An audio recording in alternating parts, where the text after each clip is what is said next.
is going on, my people? What is going on? We're gonna do another content slop consumption for the boys. Have some fun. We have a couple things to talk about, actually. A lot of things to talk about in a good way. In a good way and in a weird way also, which is kind of an interesting thing. So Trenemy, if you guys remember him, responded to my video on him, which I actually think is super cool. He's a very good guy. A very good guy. So we might watch that. We might not. I don't know yet. We'll kind of see and play it by ear, depending on how the day goes. If it goes well, then we'll watch his response video. But highly suggest you go watch it because I think it's a pretty good video. And I think he's a very good guy. Maybe a little misunderstood definitely from what I had understood from his videos. He's misunderstood. So good guy though. Very good guy. I think he's got like super good intentions. I'm actually really excited that he responded because I think it's super productive. So, but there's quite a few videos that we have to review. I totally want to talk about them. Politics, economics, new movies, stupid stuff, all the greatness in the world. Looking forward to it with you guys. So let's get into the goodness. I hope everyone's having a wonderful week so far. It's Tuesday. Tuesday, 7 p.m. for me. I'm pretty tired. I'm not going to lie. You guys, I'm pretty tired. It's been a long day. It's continually a long day. It's been long days. What's up, Darren? Thank you for being here. Hope you're having a solid week as well. It's been pretty good, man. It's been pretty good. Just, struggling with finding eggs, apparently. It's been such a weird situation, actually. I've been super sort of perplexed at what is going on with the egg market right now and how many people are stress buying eggs that are inevitably just going to go bad in their homes. And then people who actually need eggs aren't going to have them, which so dumb. So dumb. What's up, Kolton? I paid $6 for 12 eggs at the Dollar Tree yesterday. Couldn't believe. What the fuck, man? Yeah, that's criminal. That's absolutely criminal. I was looking at some of the eggs and I'm just blown away because first of all, they're like $60 at Sam's Clubs. And second of all, they're not even there. I can't even buy them. Eggs go bad? Yeah, man. Well, they take a long time, but they do go bad. Speaking from experience, I've gotten salmonella poisoning from eating 6 eggs that were entirely rotten before. It's not just Americans that are having issues with eggs. Are other people having... This is just a normal live, not a Q&A. Other people are having issues with eggs right now? I actually didn't know that. Should I type in what's going on with eggs? Going on with eggs. Should we ask DeepSeek, the Chinese AI? Okay, here we go. CBS. CBS has us covered. Let's see what CBS has to say. I actually think it's ridiculous because I need eggs. Like I thrive off of eggs. People cook eggs and freeze them. Shit, I've never done that. $6 a dozen is an average. Where are you getting them cheaper? They're much cheaper, dude. I mean, it depends on where you live, honestly. Because in certain areas, that's pretty normal. In Arizona, that was normal. But where I am in Florida, that's not normal. At least at to be fair, it's at the commissary. So what's the egg situation in the USA and Canada? 5 CAD for 12? No, they aren't. No fucking way they're that way. I used to buy from an organic egg dealer as well. I'd text her every week and I'd be like, hey, can I pick up my eggs? And she'd be like, sure, come by. It literally was like a drug deal, but for eggs. It was great. I actually loved doing that because it saved so much money. It was great. So apparently, why are egg prices soaring? Behind egg behind rising egg prices and shortages is a strain of highly pathogenic avian influenza. That is not why I thought egg prices were increasing. Known as H5N1, that killed 13.2 million commercial egg-laying hens in a month of December alone and continues to depopulate flocks into 2025, according to the USDA. Outbreaks of H5N1 were first detected in the U.S. in 2022 and are considered to be the main driver behind the years of long volatility within egg prices. Did you guys know that? I had zero clue. Eat eggs at whole paycheck here in San Jose. Oh my God. At the high is $12.99, at the low is $9. That's pretty high. I got 12 for $4, but I can get some in my neighborhood. Wonder why eggs are marked as expensive, but chicken breasts are still the same price. That's a fair point, actually. That is a really fair point. I'd figure because maybe you can still kill a chicken and get its meat if it dies of influenza, but maybe not get its eggs. I feel like the eggs are probably dependent on a hen and not just broiler chickens, which are two different things. At least from what I remember when I was working on a farm. Thanks, Obama. Fucking Obama, man. He did this shit to us. First time getting into one of those streams. Oh, what's up, man? I appreciate that. Thank you. Thank you. Thank you. Yeah, this is interesting, you guys. Half again. Oh, wow. They have inflation prices for all this stuff. That's super cool. Yogurt. Oh, man. We've been getting robbed of that yogurt. Not really. Yogurt prices are pretty fair. Where's them eggs at? Dozen eggs. Shoo, man. 2019, it was $1.50 for dozen eggs. Average price. Average price now is $4.15. Time to stock up on chicken. Yeah, everyone buy their chickens. Buy whole chickens. Just buy the entire chicken. That's crazy. I don't remember them ever being that cheap. $1.54. $9 a kilo is still pretty expensive. I pay about $3.50 for a big 32-ounce yogurt. You pay $3.50? Where are you paying $3.50 for that much yogurt? Oh my God. That is so cheap. Since 2019, eggs have gone up by 160%. Ain't nothing like some good inflation. Orange juice has gone up 90%. Coffee has gone up 64%. Why? That's ridiculous. Ground beef, 48%. Rice? What? Come on. Aldi? Man, I got to go to Aldi. That's cheap. Okay, $5.63 USD. It's still pretty expensive. It's we get, so like here it's about, I just ordered some. It was about $3.20 USD for a pound. So it's a little bit over what we pay. Steak, 41%. That's cap. Steak is way more expensive now. Depends on the steak. Man. Quite the times we're living in, folks. Money goes so much less further with just about anything. I feel like every stream we talk about this. How money is just not as significant as it used to be. What days we live in. I'm shocked.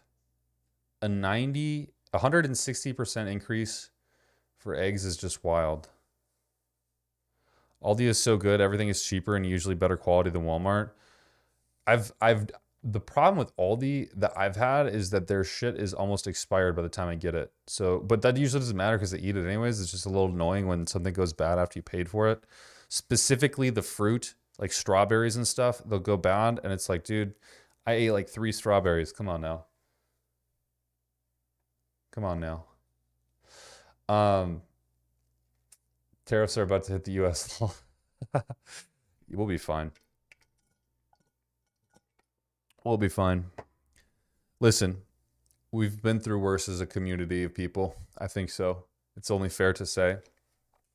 We've been through so much worse. And in the reality of all of this, I think you can also rest assured that it's a collective experience. It's not an individual experience. And so if as a collective, the experience becomes bad enough and enough people are opposed to their environment, things, rest assured, things will happen because of it. And I think, like I said in the last live, I think this is just a churning of the soil and sort of the churning to plant new seed. And once that new seed is planted, times will get way easier. Like way easier. I think that like in reality, this is going to be fucking tough, but speak for yourself, brother. There's a lot of poors in the US. So many people already can't afford to live. Well, yeah, but I also think that there's a lot, the majority of people are not, right? Like the majority of people make, 60 plus $1,000 a year and can afford a carton of eggs. I think to be fair, the poor people are the outliers. Like poor is also subjective, right? Poor is subjective because you can say you're poor, but do you just really pay above your means? Which is more likely the case often than not, is like you're just paying above the lane you live in. Why are you paying $2K for rent when you could be paying, $950? You just don't want to live in the other place. Why are you paying a $500 car payment when you could be paying zero car payment? You just didn't want the used car. Why are you paying for unlimited data when you don't need it? Why do you have the new iPhone 16 when you don't need it? Like you could say people are poor. A lot of the times poor is like, yes, there's poor people, but they're also self-created. And yeah, if you're poor, you have a link card. You have the EBT card or whatever. The government will pay for your groceries. It's kind of the nice thing about the United States. I feel like there could also be a bit of optimization of their spending groceries wise. Yeah, that too. Like you can search around. Coupons are a thing still, guys. Coupons are a real thing. I don't fuck with them, but they work. You can go cut out a coupon out of a book and you have tons of money off.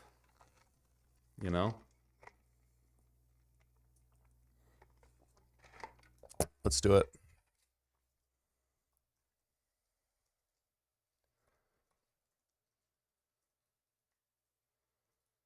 Poverty. About 11% from the most recent data of January 2024.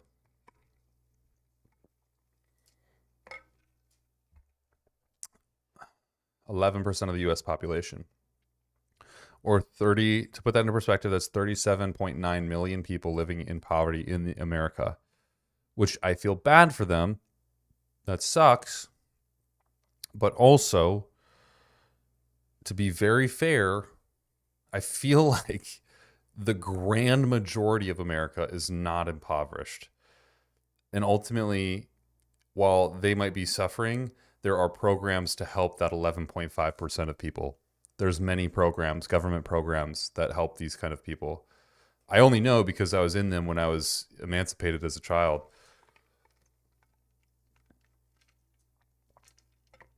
Not gonna lie, I get frozen meat 50% off most of the time. Yeah, dude, Costco and Sam's Club's frozen meat is ridiculously cheap. A little bit sketchy.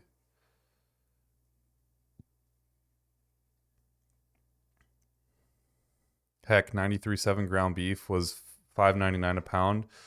99 turkey is... Really? That's crazy. There's a lot of people above the poverty line. It doesn't mean they're doing well. Being above poverty line doesn't mean you're doing well. No, it doesn't, but it does mean that you can likely afford most things. Like if we did the math, do you really think that most people couldn't live off 60K? We just actually had this conversation with a guy last night, or last live, where he talked about he has a wife, I think 3 or 4 kids, and he makes 60 to 70K a year, and he supports all of them. And I think we were talking to him about how it's just a perspective of what you spend and not how much you make. What's up, bro? Dave and Jackie, thank you. Egging houses just became a rich people sport for sure.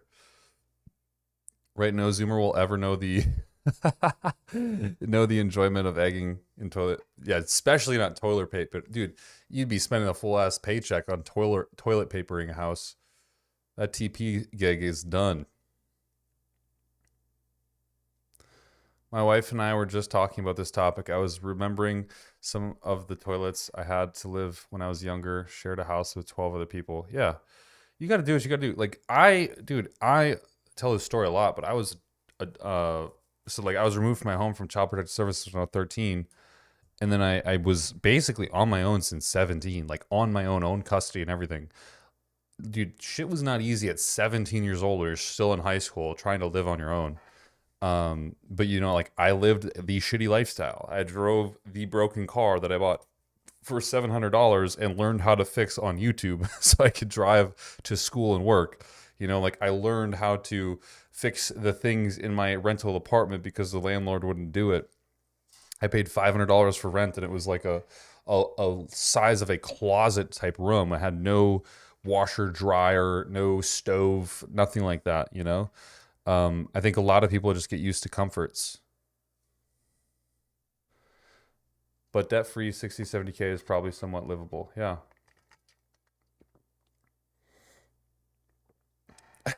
Due to egg prices, we were coloring potatoes this Easter. Dude, that's brilliant, actually. That's that's so fucking. That's some real shit, dude. That's like the type of US we live in right now. Easter ain't the same no more. I bet a lot of the people living, making 60K live in areas where the cost of living is expensive. I think there's a lot of nuance in that conversation. Oh, for sure. I'm not saying there's not, but I do think that like as a whole, more people could probably live what they would define as better if they stopped spending so much money on a lot of other non-necessities, like, you know, car payments and shit. I still hear people say they make $11 an hour, and I'm like, nice. 70K is king level comfort in my spot. Probably. But that's the thing, right? Is like where I am, that's not good luck buying a home. What oil do you spray your pan with? I use butter. And then I'll wipe the pan.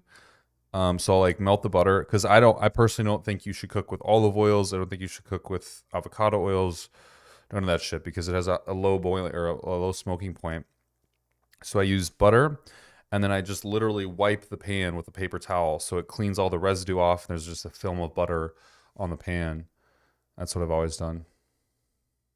If you make 60K in LA, you can't even afford to own your own house. Yo, well, if you make 60K, I was just talking to a guy who literally just before this call, we were just on a call, and he lives in California. He has a house that is, I just bought this house, right, for $305,000. He has a house that is far older than mine, smaller in square footage, not renovated. Mine is completely renovated. I've renovated the shit out of it. He pays $6,000 a month for his mortgage. His house is worth more than $600,000, and it was built in 1900, not the 1900s, 1900. So like California is just dumb. It's a dumb move. If you want to make investments, if you're smart about your money, it's just not a great place to be. Expert tip: 99% of grocery stores will honor sale prices from a flyer, even if they. Yes. So true. I was just so funny you bring that up. I was just talking about that. I'm like, you're talking about being broke and stuff. I'm like, coupons still work. You know, I remember back in the day, coupons were the shit. You'd cut them up and you have a book of coupons. You had like a full stack of coupons. You bring those to the store. You fucking get sales on everything. You got meat. Cool. They got a sale with this coupon. All right, I'm buying all the fucking chicken now because it's going to be way cheaper. And so you just get coupons, and then once you got enough coupons, you go grocery shopping, you buy in bulk, everything was way cheaper. Yeah, 300K would barely cover a home in Cali. It's ridiculous. From my understanding, it's not necessarily a set salary being unavailable, but most jobs, specifically in the city, pay less. Yeah, that too. They pay far less. I live in a pretty rural area in Washington State, and the average 1 acre lot, 3 bedroom, that's crazy. I feel like that's ridiculously expensive. For a 3-bed, 2-bath, it's pretty nuts. Because that's what was that like a new build? Because I just got this in Florida 5 minutes from the beach, and it's 300. Yeah, it's 300, same as Josh. That's crazy. Pro poverty tip: if you can get away with Greece, with it, Greece are free. And what do you mean? Geese are free. I think I know what you mean. That's fucked up. Don't eat geese, bro. Don't be eating geese. Oh my God. Just, I'm just thinking about like this fucking guy grabbing a goose by his head. That's so fucked up, dude. No, my God, out here strangling geese for fucking meat. The damn chicken prices are too high.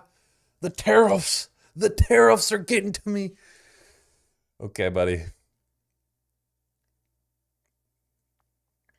Everything's free if you shop. Do geese lay eggs? I don't know, but ducks do. If you live in the north, you got ducks on your hands. You guys see this new Fantastic Four? I was checking this out earlier. I haven't watched it yet. It's a 1 minute and 30 seconds long. I figured it'd be easy enough to react to.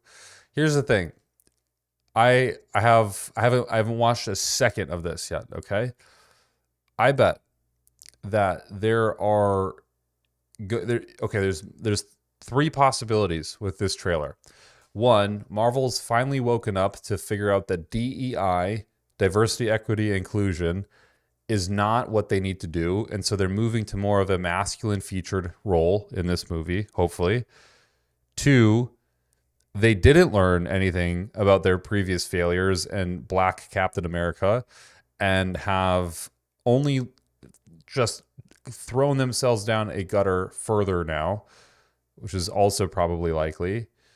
Or three, we're hitting right in the middle, and this is your generic superhero movie with the most safe play in the world without any controversial characters or opinions. Just like super safe. I'm going to bet for number two. I don't know, though. I have zero clue. Welcome to the Baxter Building. We make a point to do family dinner every week. Sunday at 7, on the dot, no matter what. We're all here. You know, a lot of people would talk shit about the actor, just saying this, because that guy's been in a lot of controversies of late with the shit he's been saying. And I am hoping that people don't conflate that with the actual movie. Because oftentimes people are like, well, the movie's woke and the actor is. And it's like, not the movie. And sometimes it's like, if no one had known about what that actor had done, generally they wouldn't even perceive the movie as being any kind of different. But we'll see. I don't know. I'm just making that statement generically. Herbie, how's that sauce coming? Yeah, I'll be the judge of that. Terrible animation. First off, this looks idiotic. Are they trying to make him look cute? Isn't this guy supposed to be a absolute monster? Like, I don't know if you remember the OG Fantastic Four. He's supposed to be an absolute monster, and he's absolutely ashamed of how he looks because he looks like a monster. Why does this guy have like humongous eyebrows and like glowing blue eyes, as if he's some kind of handsome dude just underneath all the stone? That's crazy. Oh, they wouldn't go back to the 60s if they didn't want it. Oof, that looks awful. Yeah, it looks so bad. I just, like, what is his eyebrow ridge right now? Just make his head bigger. Why is it so small? And why is he wearing a sweater also? I feel like that's just not situationally fit. I don't know. 20 seconds in, it ain't looking so good. Okay. Okay, is this guy good or what? I want to add a couple cloves of garlic. Not because it's not delicious, I just want to add a little bit of zip, okay? T-5. Before we went up the first time, you couldn't turn invisible. Okay, the animation looks horrible. Even when Invisigirl just went invisible, it looked horrible. That's crazy. I hate that animation in the comics. The Thing wins fights against the Hulk. Yeah, he's an absolute devastating monster. This guy just looks cute. It's ridiculous. It looks like they tried to go for more of a comic accurate look. I don't think that's comic accurate at all. He beats the Joe Fix-It Hulk. Oh, so he beats the fake Hulk. He still beats the Hulk. That's impressive. A version of the Hulk. Yeah, the CGI quality looks terrible. Ben wasn't a rock. The best pilot in the world right here. Yeah. Best looking, he means. And Johnny never caught fire. Ben has always been a rock. Johnny is Johnny. Hi. And I am right here. Whatever life throws at us, we'll face it together. Man, this looks rough. It looks really rough. It looks like they scraped together the rest of the possible funds after the historic failures they've made of other movies and put this together in hopes that it would do something good. Pedro Pascal as Reed Richards is actually a good choice, though. I think so. He fits the spot. It's not just the design choice, it's the CGI looks like garbage, yeah. All the employees used AI to get through the school. Yeah, they straight up ChatGPT all their tests. Oh, Woke Surfer is coming. What's going on?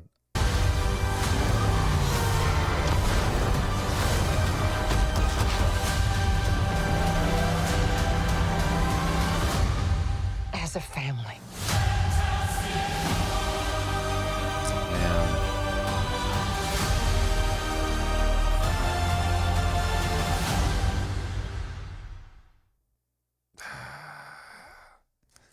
It ain't something I'm looking forward to be honest.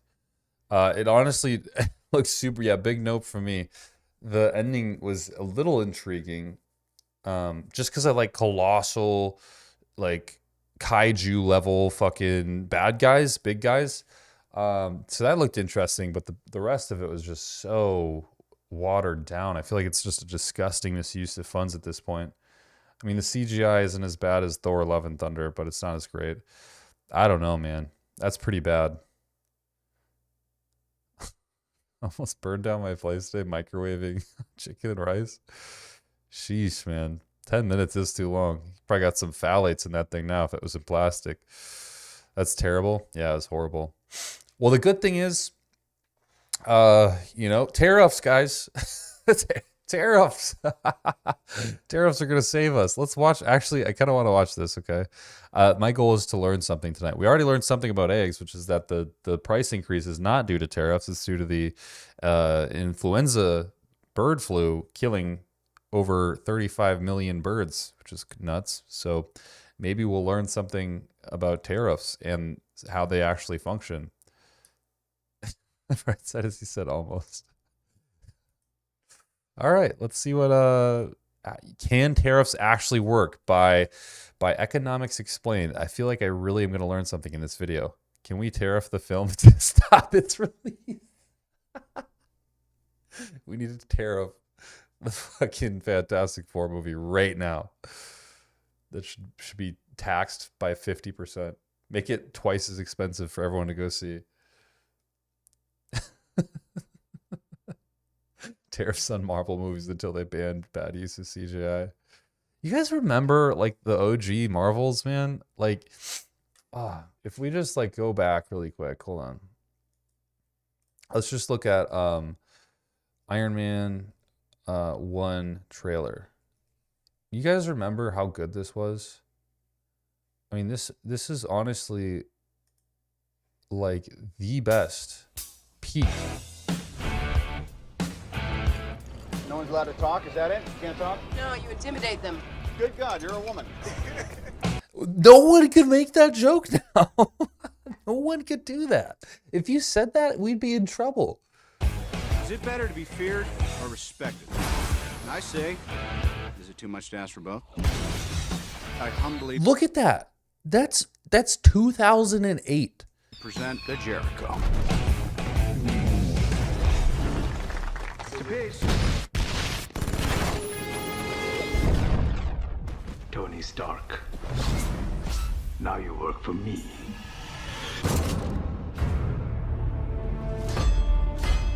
you're building stock.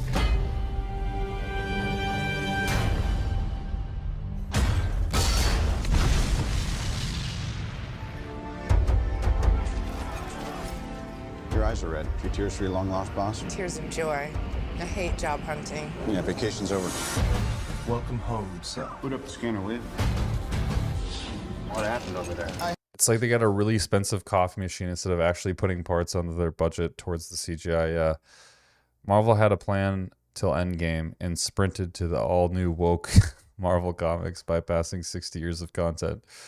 Spider-Man 2, Sandman, that was so good. That was really, I do admit, that was some serious...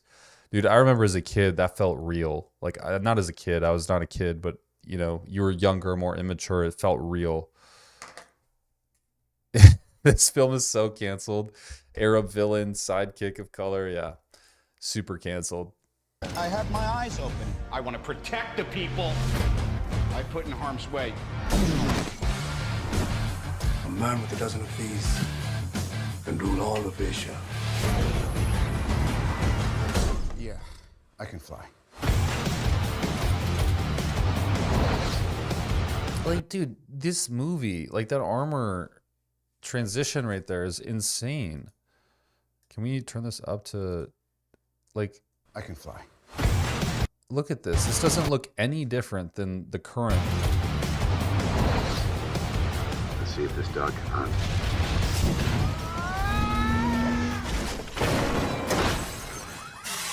So the upgrade is complete. Tell you what, throw a little hot rod red in there.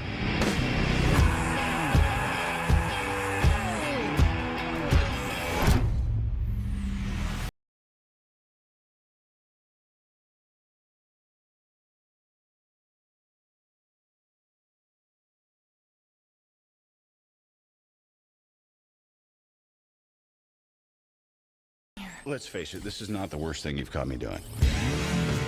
Like, this makes me I want to watch this movie, you know? What's up, Mason? I want to watch this movie right now. This is a kind of trailer that's like, dude, I want to go here. Like, I want to be in this moment. I don't blame CGI companies. It's clearly bad ideas filtered through them, yeah. CGI companies actually get screwed. They, by redo after redo, they have to rush to the final result. A Corroded Crew. Yeah, I have seen Corroded Crew's video on this kind of stuff. No, there isn't a lot more to it, at least that's what professionals in the field tell me. They also had good stories. Now they use ChatGPT. Yeah. Like, the writing in this movie was a peak. Absolute peak. Like, Tony Stark came off as a dude who was cocky, who had an ego that was massive, who then got tore down, and literally you'd just be like, okay, so now he's going to be the nice guy. Now he's going to be like the non-so-egotistical guy. And then no, he comes back straight to being the egotistical motherfucker from where he started. And it's like completely counter to what most stories go to. And then he just balls out on all this shit. And it's like, makes, you know, sexist jokes, talks about race, like does this shit. No one, it was great, dude. It was peak cinema. If I remember correctly, Disney has had a controversy with VFX studios due to harsh working conditions in recent years. They also outsource it to the Philippines quite often. So do gaming studios. They do a lot of the animating in Philippine, well, any honestly foreign country, because it's cheaper and the talent's, you know, close enough. And as a business owner, I don't blame them. Like, I'm going on Fiverr to find graphic designers, you know, and they're not from America, but I can't afford a graphic designer from America because they charge 3 times as much. There's been speculation that I'm parading around as a superhero. I'm just not the hero type, clearly.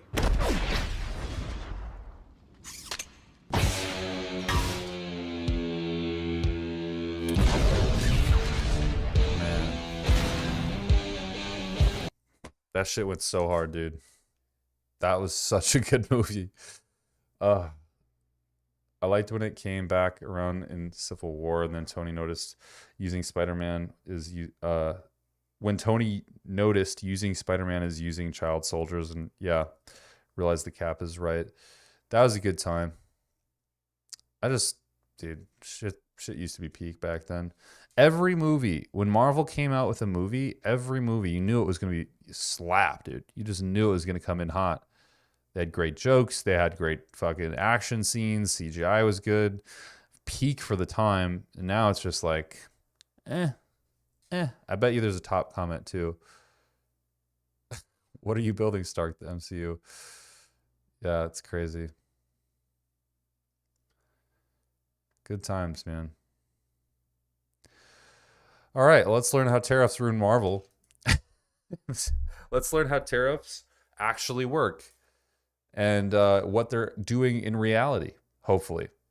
Have returned to the forefront of economic debate since Donald Trump won the US election and began using them both as a negotiating threat and a tool to fix a long list of identified economic problems. His policy of economic nationalism is nostalgically inspired by the 19th century, when tariffs were the defining trade policy of the United States, a policy that supposedly helped to keep income tax at zero and protected thriving industries. So if it worked for the USA once, could it happen again?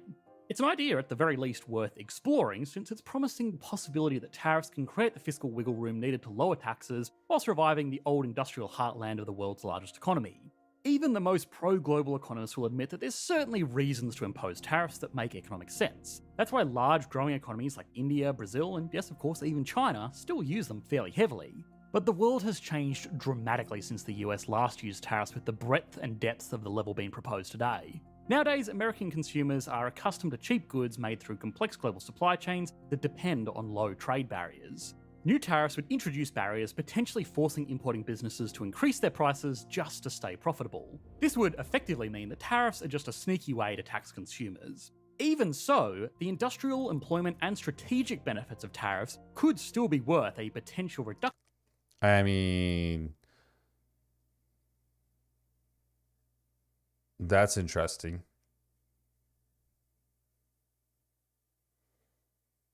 In consumer purchasing power. Now, of course, recent debate on this issue has been high.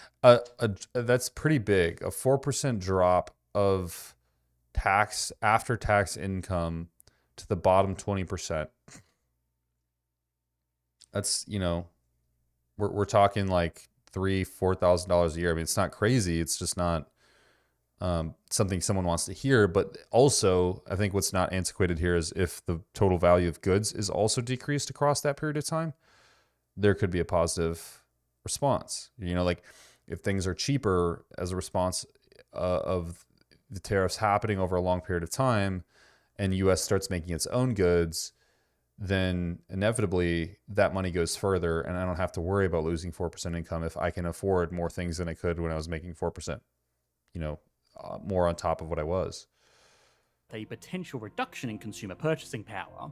Now, of course, recent debate on this issue has been highly politicised, but at the end of the day, tariffs are simply an economic tool. Like a spanner, they aren't inherently good or bad. Need to tighten a loosened bolt? The spanner is very useful. But if you need to perform brain surgery, maybe consider using something else. The point is, generalised blanket statements that have been made about tariffs are oversimplified because they cause different trade-offs in different markets, which should be weighed up to get a sense of the net benefit or the net cost. This means nuance is key now more than ever.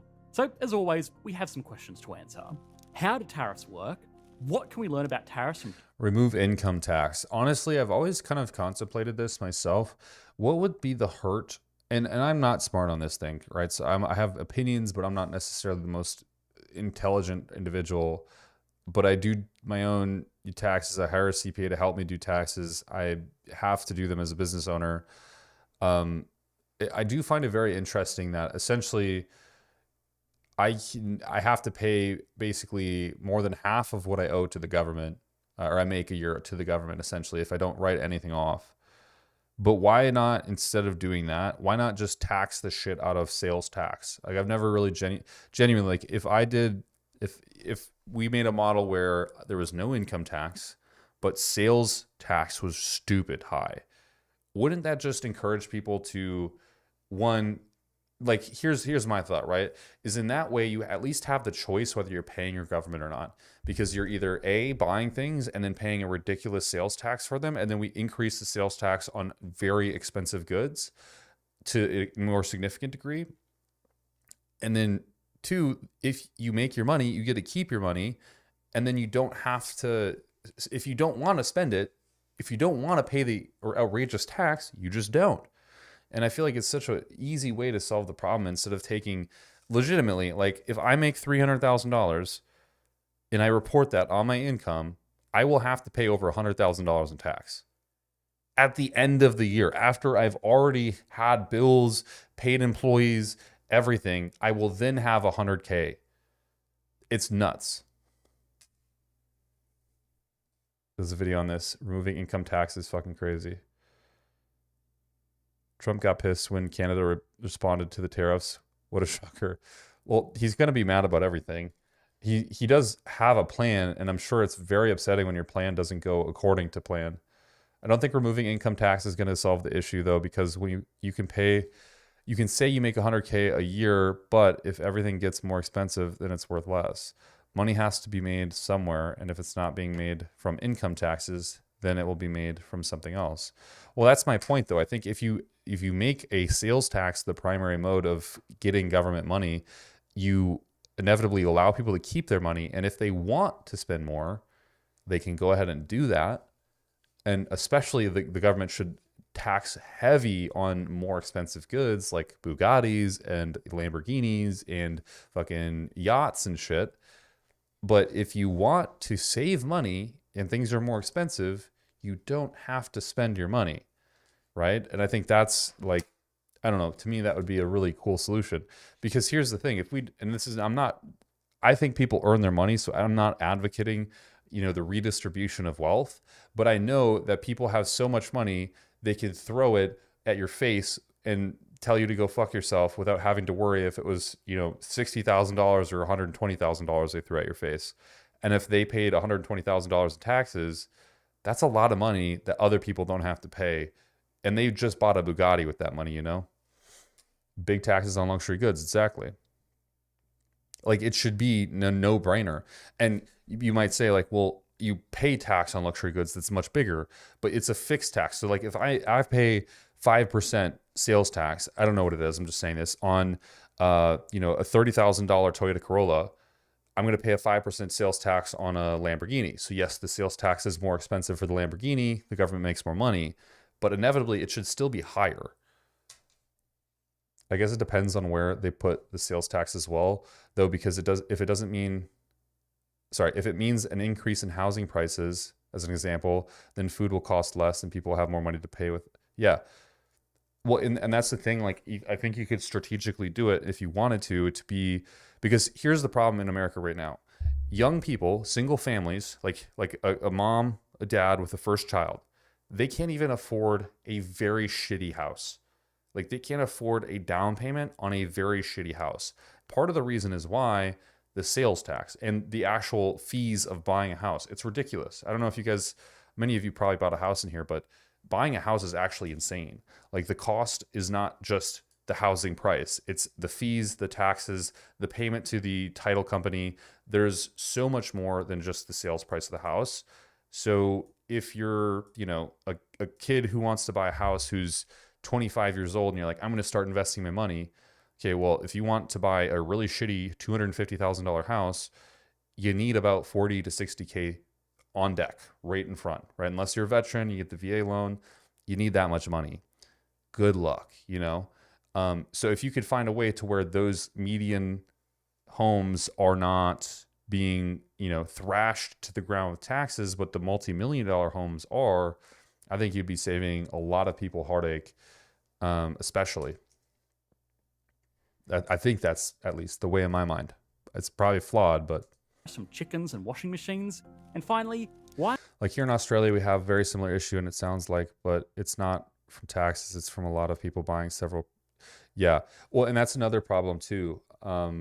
Rather than living costs being too high. Yeah. So it's like an artificial inflation of living, because the same thing here, right? People will buy, they're called like slumlords. They'll buy out all these houses and rent them out and then just exponentially increase the rent price. But if you do that systemically to a neighborhood, like if you do that, if I did this with my house, right? I own this one house and I go rent it out for an astronomical price.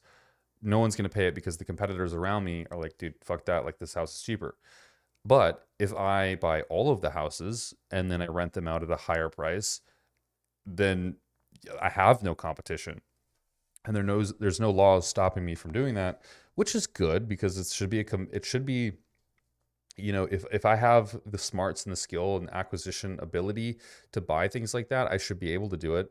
But I also think you need to be very regulatory of what people are charging for rent, as long as they're able to make a certain degree of profit. Why might tariffs still be worth it, even if they come at an economic cost? As someone who writes a lot, whether it's scripting videos for Economics Explained or drafting important emails, clear and effective communication is critical to my work. But writing isn't always easy, especially when you're staring at a blank page or trying to reword something for the 10th time. So, for this video, we're partnering up with Grammarly, a tool that I've actually been using for ages. It just helps me make my writing better and it saves time. One of the best parts is how seamlessly Grammarly integrates into my workflow. It works where you work, whether it's Google Docs, Gmail, Slack, or even LinkedIn. You can even upgrade to Grammarly Pro, which unlocks even more powerful features. For example, I can set a specific tone, telling Grammarly to be more casual, confident, and direct, and it adjusts my text to match. Plus, they have this cool feature where it anticipates readers' questions or concerns, helping me fill gaps up front, whether it's providing just enough context or off description so you can check level up your domestic business that's importing it. He's saying it helps him write when he's blank, like he has a writer's block. And it's like, how does it do that? We don't skip ads. I try not to because I think it's rude, but that one... It's a type of government intervention that falls under the umbrella term of protectionism or even economic nationalism. The basic idea is that a tariff on... But if all the homes are too high, that wouldn't... then wouldn't that just wreck the person who's renting out, since they're stuck with multiple homes they can't rent? Well, yes, but what I'm saying is like the home prices themselves, like median style homes, like $250,000, $300,000, $350,000 homes, those aren't necessarily the ones being massively taxed from sales tax. It is the luxury homes, the 10 million, the 20 million, the 40 million, the $60 million homes, which people don't need. It's completely just a desire, not a necessity. Those ones deserve to be taxed massively.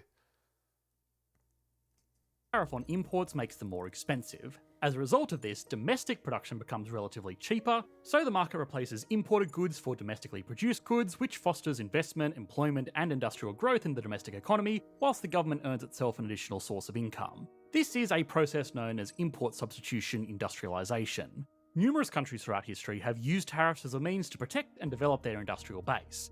But there are a few countries whose development story is so fundamentally linked to the use of tariffs as the United States of America, making its contemporary image as the quartermaster of global free trade somewhat ironic. Tariffs were there from the very beginning, with the second ever piece of legislation passed after the US Constitution was ratified being about a tariff way back in 1789.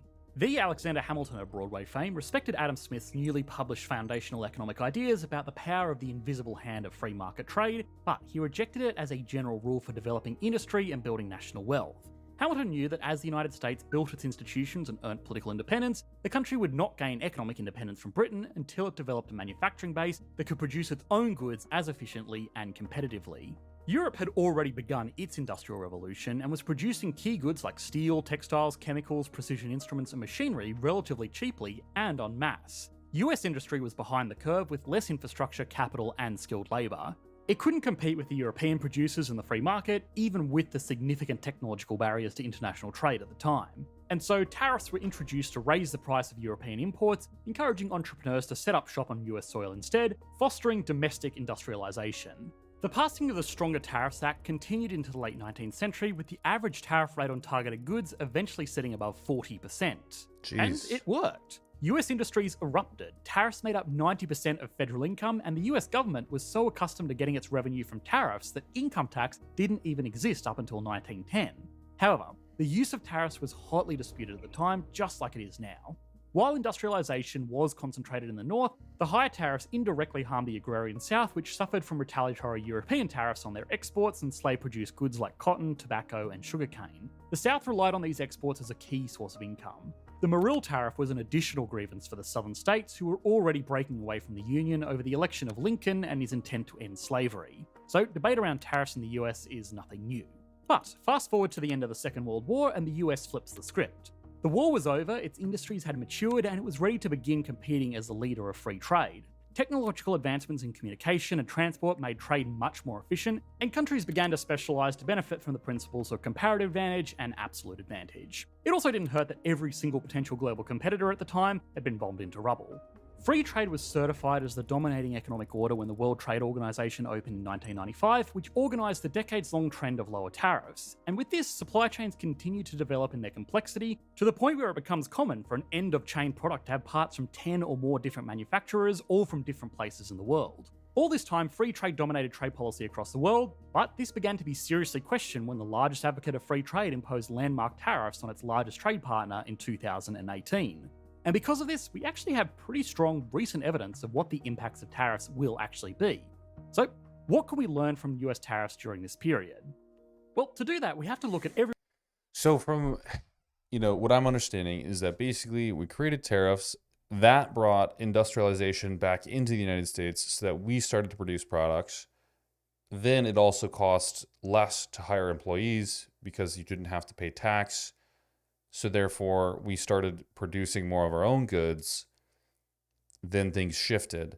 But what I also understand here is what's difficult is it's just like, why don't we, like he talked about, some products at the end phase of their manufacturing have 10 different parts from different manufacturers all over the world.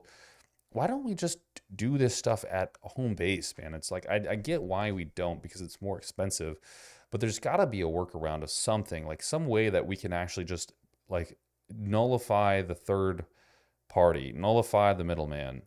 I don't know, probably impossible, but that's what my brain thinks.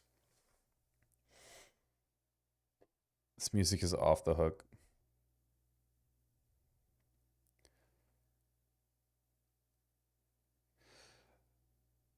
Yeah, I mean, look, you talk about like Harris having money behind her or Trump.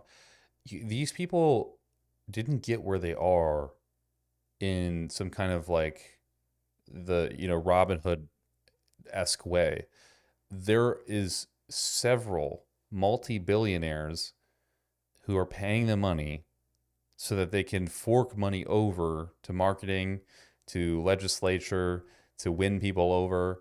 Like, politics is not a clean game. Neither side is good at all. Like, I hope you guys understand this, whether you're left or right, who you wanted or who you didn't get. Either side is horrifically corrupted. Horrifically corrupted.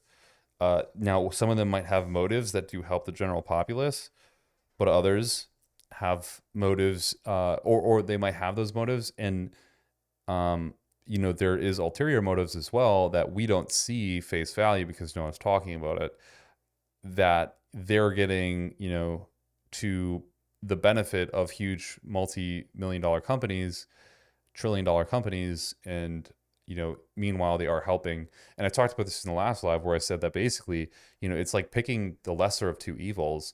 As long as I'm benefiting, I could give a fuck what's happening. I really don't care. As long as I'm benefiting, I truly do not give a shit if someone else is making more trillions of dollars. As long as my life is better for it, whatever. But the reality to think that like one person is better versus the other, not true. Like multiple people are spending millions and trillions of dollars to push their agenda. It's not more about like the political party. They're both awful. At everyone's favourite semi-durable consumer appliance, the washing machine.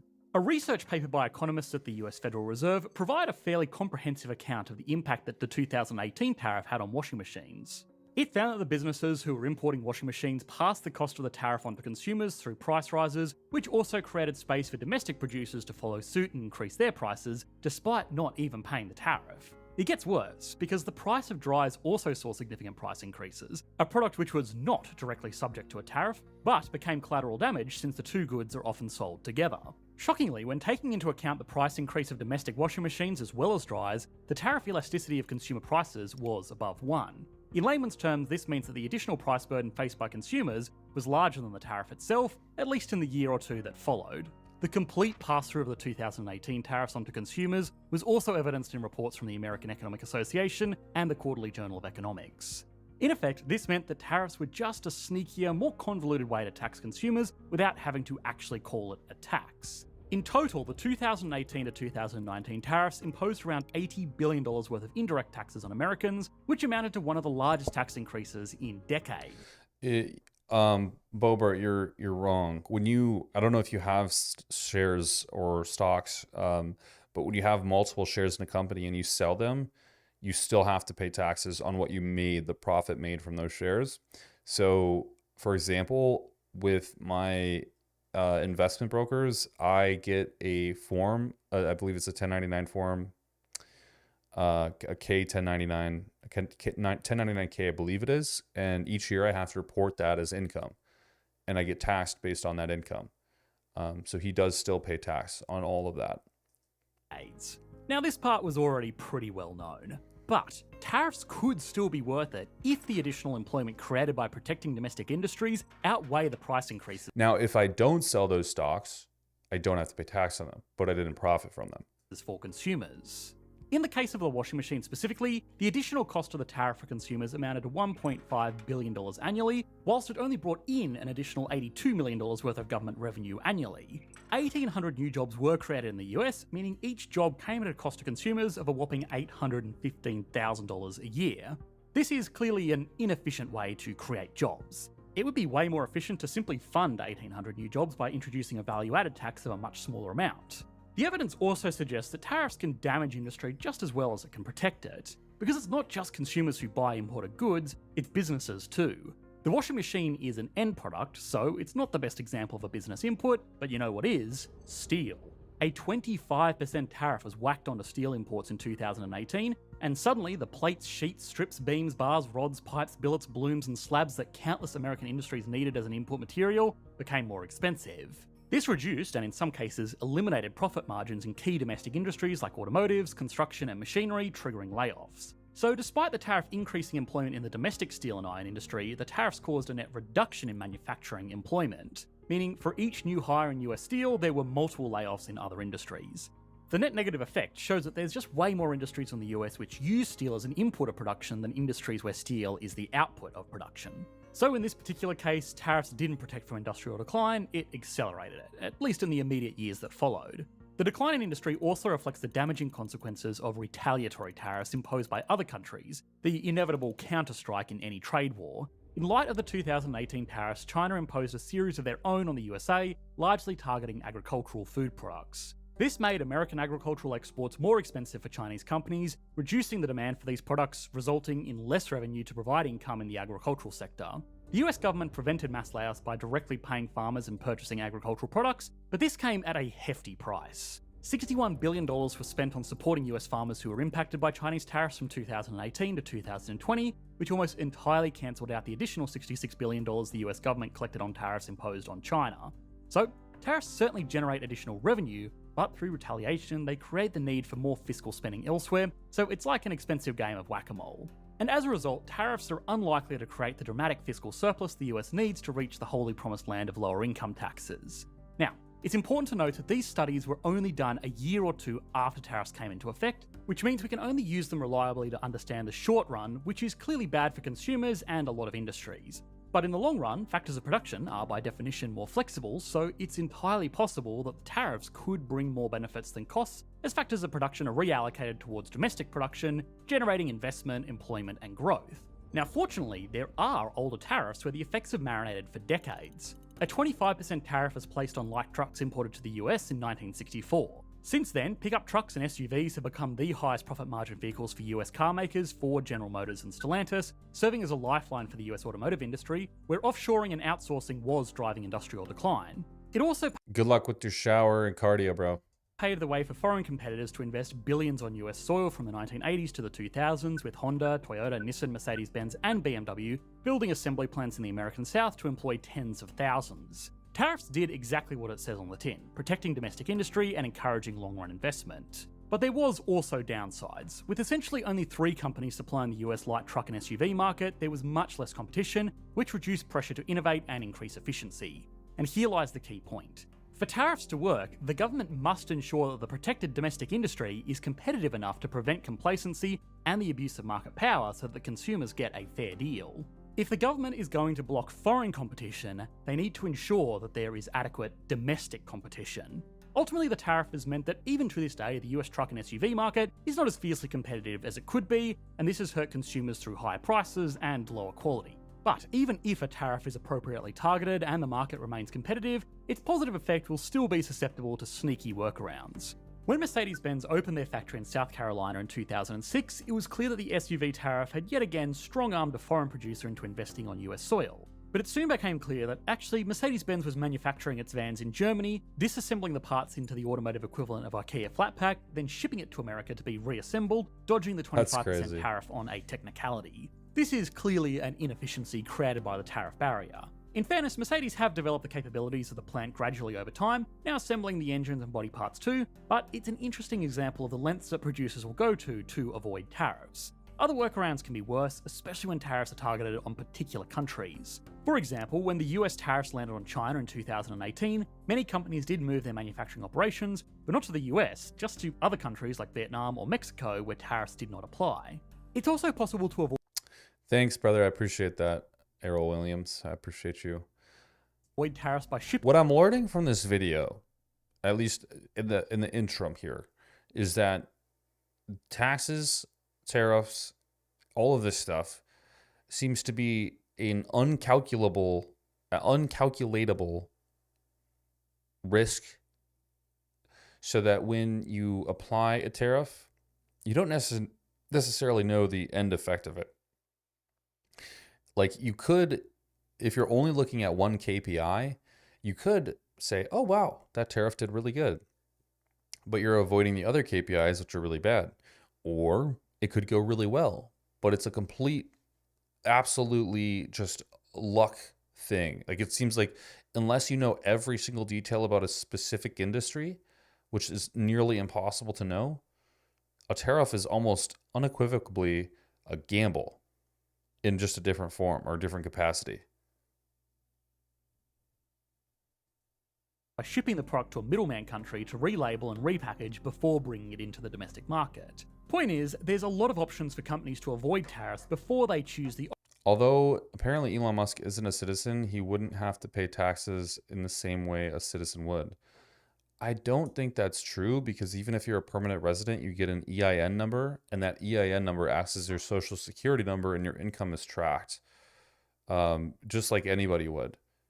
I'm almost positive, because I say this because I have foreigners that work for me. So I have a hard time believing that.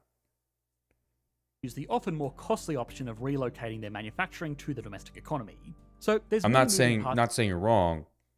That's just my understanding. And trade-offs that are sensitive to the tariff specifications, markets targeted, and countries affected. Blanket statements about tariffs from all sides of what's become a politically charged debate ignore this nuance. And herein lies the problem.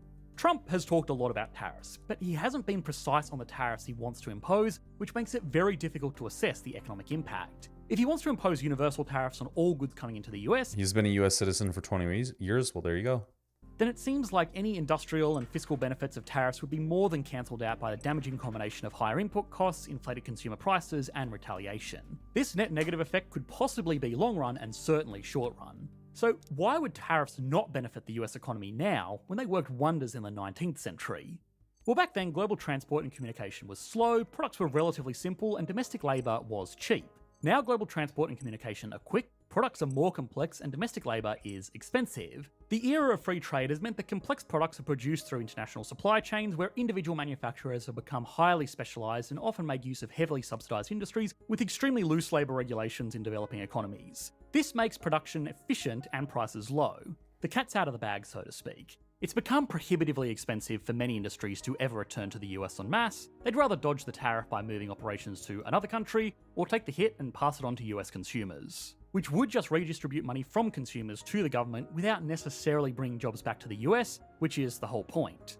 Tariffs are still a useful tool to have in a modern economy, but they should be used precisely instead of bluntly at a universal level, where tariffs will be placed on things that never were and never can be made in the domestic economy. And to prevent maximum short-term economic shock, tariffs need to be carefully planned and gradually introduced like Hamilton did, so that the market can prepare and adjust, instead of threatening huge tariff which erodes trust and keeps industry leaders uncertain on their next best move. But even so, even after all of this, it could be argued that there are some markets where they're necessary despite the economic costs. As the globalised world becomes increasingly tense and less stable, countries are less comfortable with relying on politically misaligned countries for their products. Reliance is a vulnerability that can be exploited, especially in strategically important sectors such as semiconductors, energy, vehicles, rare earth minerals, and food. If an event broke out that dramatically escalated tensions or even triggered a war, one of the immediate moves would be to embargo trade with an enemy, which, if not prepared for, could leave an overexposed economy unable to produce the goods needed to sustain livelihoods and defense. We're talking national security, and at this point the debate around tariffs becomes more of a geopolitical concern than an economic one,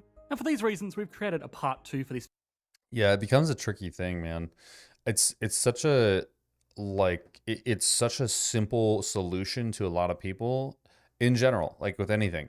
But it's like the butterfly effect. If you go back in time and you change one thing, everything will change. It's not like you just get to pick and choose what changes. It's like everything will change. And I think that's no different from this. And the fact that everything could be adjusted from one adjustment. But there's no one that takes the time to actually calculate these adjustments and their impact and how far those waves will go. Rather, they just use the hammer and get the work done, which is great. But in a corporate sense, you know, you're seen as a go-getter, but you're not seen as the downfall of a company when it corrupts itself and goes bankrupt 10 years later because of the infrastructure you built underneath it. It's kind of like when a shitty contractor does a shitty repair, it might look good for a year, but the next year it's garbage, you know, and it falls apart, whatever they fixed. It's a very interesting situation, honestly. And it's pretty tricky to even like wrap my head around in a fair kind of way. It's a very tricky thing. Very, very tricky thing. Let's watch. Okay, so there's this video, but I'm not super interested in it. There was a, where was it? I believe it was Jesse James West just dropped a video that I think is pretty good. Yeah. Okay. Busting every fitness myth in 24 hours. I wanted to check this one out because I'm keen to see what the fitness myths are at least. And his videos are generally pretty good. So why not? Kurzig, you want to watch the Kurzig? Whatever. If y'all want to watch that one over this one, please tell me now before I start it. I'll just sit here and let the audience choose because I am a man that cares, you guys. I am a man that cares and I want the best for you. That's all. I just want the best. I want everybody to win. Every single person in the audience needs to win a Bugatti by the end of this live stream. End of the live stream, someone's getting a Bugatti. You guys already know. Oh, shoot. I forgot to mention this at the beginning of the live stream. You guys, oh my God, I can't believe I forgot about this. Okay, I need two people to, okay, so here's the sauce, right? We're opening up a school group. Okay, I've already put a ton of work into this thing, built courses, all sorts of craziness, right? I have like essentially everything built out. We have a roadmap of content we're going to produce. We have the Trend Twins who are actually going to come and feature themselves in the actual school group on a live call. So it's going to be hopefully pretty big. Fingers crossed is the goal. I want it to be something that everyone can do. It's effective, affordable, and has everything you need to be successful in terms of fitness. If you want to be a fitness influencer and if you want to start a business in fitness, I want to provide all the content I can in there. But here's the thing. I have like this personal internalized feeling that it's not enough. And it's kind of devastating me because I put like quite a bit of work into it. I want to put way more work into it. And I have this like horrible anxiety that it's just like not good enough. So what I wanted to do was I wanted to invite one of you guys into the course, or maybe two of you guys or gals into the course to just review it and to, you know, honestly just go through the information, look at what it has to offer for completely free before it launches, and just tell me what you think. Is it worth it? Is it a good value? Is it something that you can value? We're going to do weekly calls, and they're going to be more frequent too. This is just, I set up mine on Thursdays at 9:30 a.m. We'll do weekly live calls, Q&As with everybody. We have the classroom, obviously, which has like courses built in. For example, we have like a full nutritional course here with everything built out. We have, training courses with everything built out, which is pretty intense. We have like monthly workouts that we'll submit in there that are packed out. We have OTC supplements, like lots of cool stuff in here. Just my only concern is that the, yeah, Anime Shreds got me signed on school. He did.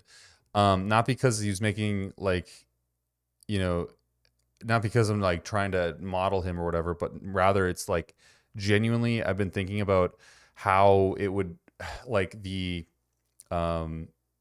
best way to deliver something to a larger audience that would be good. Because right now I do very exclusive one-on-one coaching, and I feel like it's just, I talk to so many people who need help or want help, and it's, I like genuinely can't help them.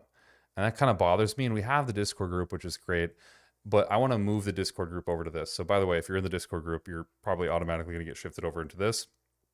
But I just want to do something that's better than that, So that's the goal, at least. That's the goal. You'll honestly, I'd put my name down if it weren't for the time.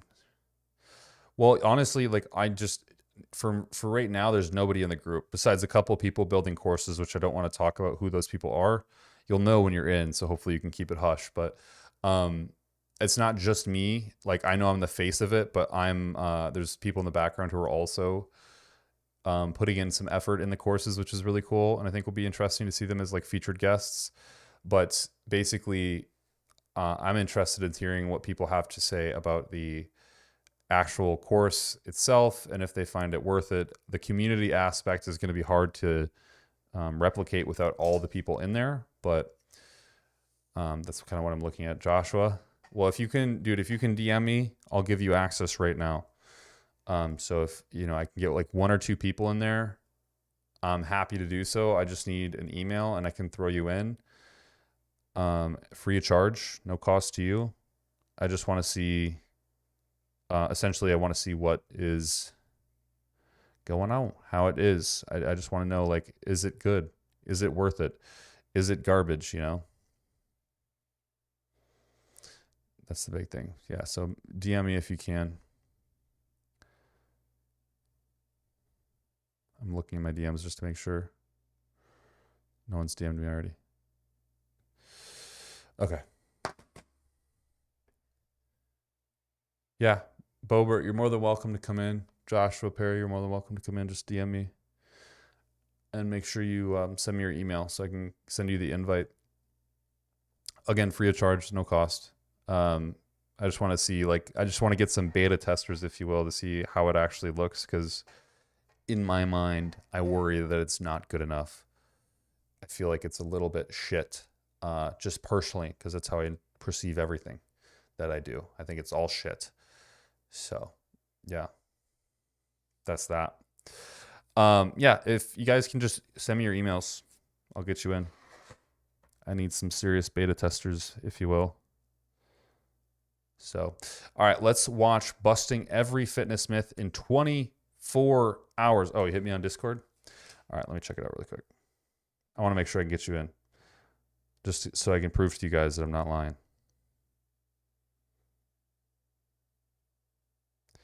Just so I can prove. How does Discord work?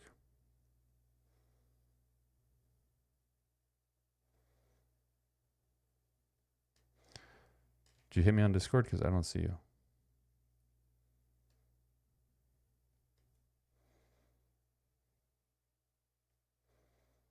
Sigma testers. Facts.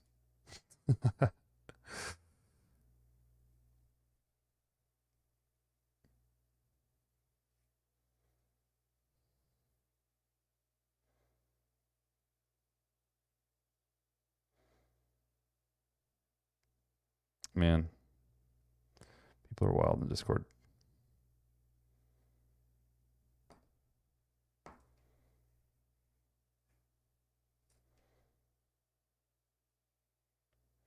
Okay.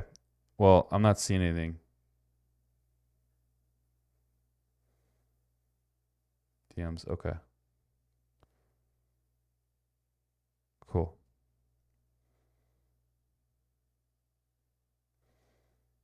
Awesome. All right. I'm going to add one peep. I'm going to not share my screen so you guys can't see the email accounts because that'd be awkward. That'd be not so good. The one condition on this, though, is that you need to tell me what you think of it. So I need to know kind of like your general thoughts, and you can just message me on the platform and let me know what you think of it. So I just sent you your invite.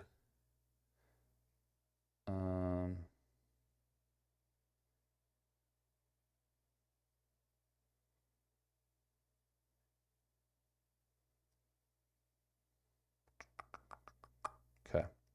All right. Let me know if I missed anybody. I'll check later too. I don't want to take all live doing this, but just want to make sure I can get a couple people in there just to test it out.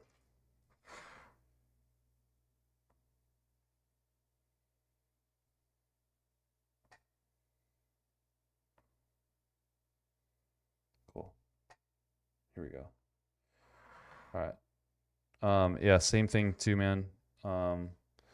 Bobert, please email me on your thoughts on it. Or text me, sorry, on the platform. And also more specifically, like your constructive criticism, like what you would add if it was you. Okay, I sent those emails out. Should get it. I got you, Errol, and I got you, Bobert. I sent a friend in the message. Fun times. Okay. Got it.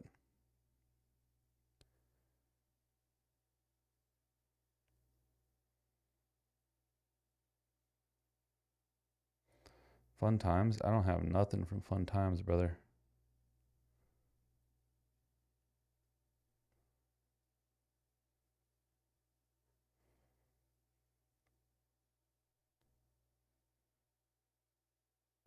I'll check later. But let's go through this video and then we'll bounce off. I appreciate you guys. Just remember, please, please, please message me your feedback. What would you like to see added to the courses? What would you like to see? It's incomplete. I haven't gotten to the PED side of things yet because that's going to be really intensive. I'm going to be trying to be extremely articulate there. So that one is planned to come out later in the roadmap, but I do want to know what your thoughts are on what we have and what you'd like to see added. Their fitness myths are about to be busted by me and YouTube's smartest bodybuilder, Jeff Nippard. Start us off, Jeff. Number one, men's testosterone is higher in the morning. I think it's safe to say us guys, we know the truth. It's true. We'll be breaking these up into 8 categories, each targeting a different element of fitness. Was Jeff in the room with him at that point? With Jeff's secret myth at the end, beginning with category 1, morning routine. Fitness myth number 2, low body fat. Just tuned in. Welcome, Nathan. I think the best way to test this is we find out my body fat, 190. Damn, the bulk is working. I got my body fat. I'm gonna guess it says like 21. 21.2. Jeff Nippard, 171.8 pounds. The body fat is so high that you couldn't even measure it. This thing sucks. I'm gonna tell you right now, these things have a massive margin of error. Like it could be up or down 5 to 10% either way. I really, really wouldn't trust it. So do we think that having a lower body fat means that you're healthy? If you have a very high body fat percentage, that can come with negative health effects. If you have a really low body fat percentage, that can come with negative health effects too, because you can be at a very low body fat and be actually quite unhealthy, especially if you consider mental health. Fitness myth number 3. Does anyone believe that if you're at low body fat, you're healthy? I think if you're at a moderate body fat, you're healthy. On the scale isn't going down, you're not losing weight. So if this isn't going down, I'm not losing weight. So that's technically true because that measures your weight, right? Yeah. But does it mean you're not losing fat? Not necessarily. You could be losing muscle, you could be gaining muscle, you could be losing fat or gaining fat. Your body can be recomping. Or, this is more common in women, you could be retaining water while losing fat. You'll see a plateau and then you'll see a sudden swoosh. The body weight will go Jeff's sexist, that's down. all it is. And you'll see a plateau and you'll see a sudden swoosh. So I'm gonna call it a myth. It's not just about the the number on the scale. Fasted cardio burns more calories. I'm gonna go for 5 minutes and see how many calories I burn, and we're gonna see if it's more than usual. Just gonna feel it. Yep. I mean, think about it. Like, a lot of bodybuilders do fasted cardio. Yeah. Like, I want to have hope for it and saying that it works and it burns more calories. But in reality, if your body is moving a certain amount, I feel like you kind of just burn the same amount of calories. Okay, are you ready for this? Fasted cardio does burn more fat, but it doesn't matter because if you burn more fat during the cardio session, your body will compensate by burning less fat throughout the rest of the day. So it doesn't matter. Wow. So the myth is still busted. And there are long-term studies that compare groups doing fasted cardio versus groups doing fed. What do you guys think? Does fasted cardio work better? I personally think it's great. These studies are awesome, but there's one big error with this study, okay? N equals 10. N equals 10. There was a total of 20 people in this study. And he says this is a long-term study. How long do you think was long-term?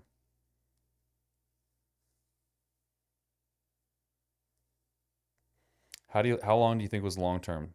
3 weeks? 4 weeks? It ain't so good. It ain't so good. I'll say that much.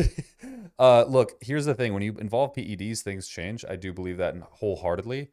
I don't also believe that your body adapts by losing less fat periodically throughout the day, especially if you're changing the signaling mechanisms and you are moving throughout the day.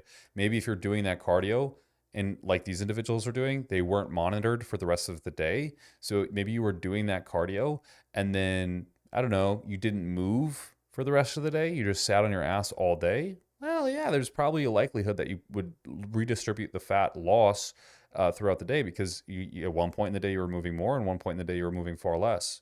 So consequentially, yeah. Depends on how much clen. Yeah, exactly. Clenbuterol will change that.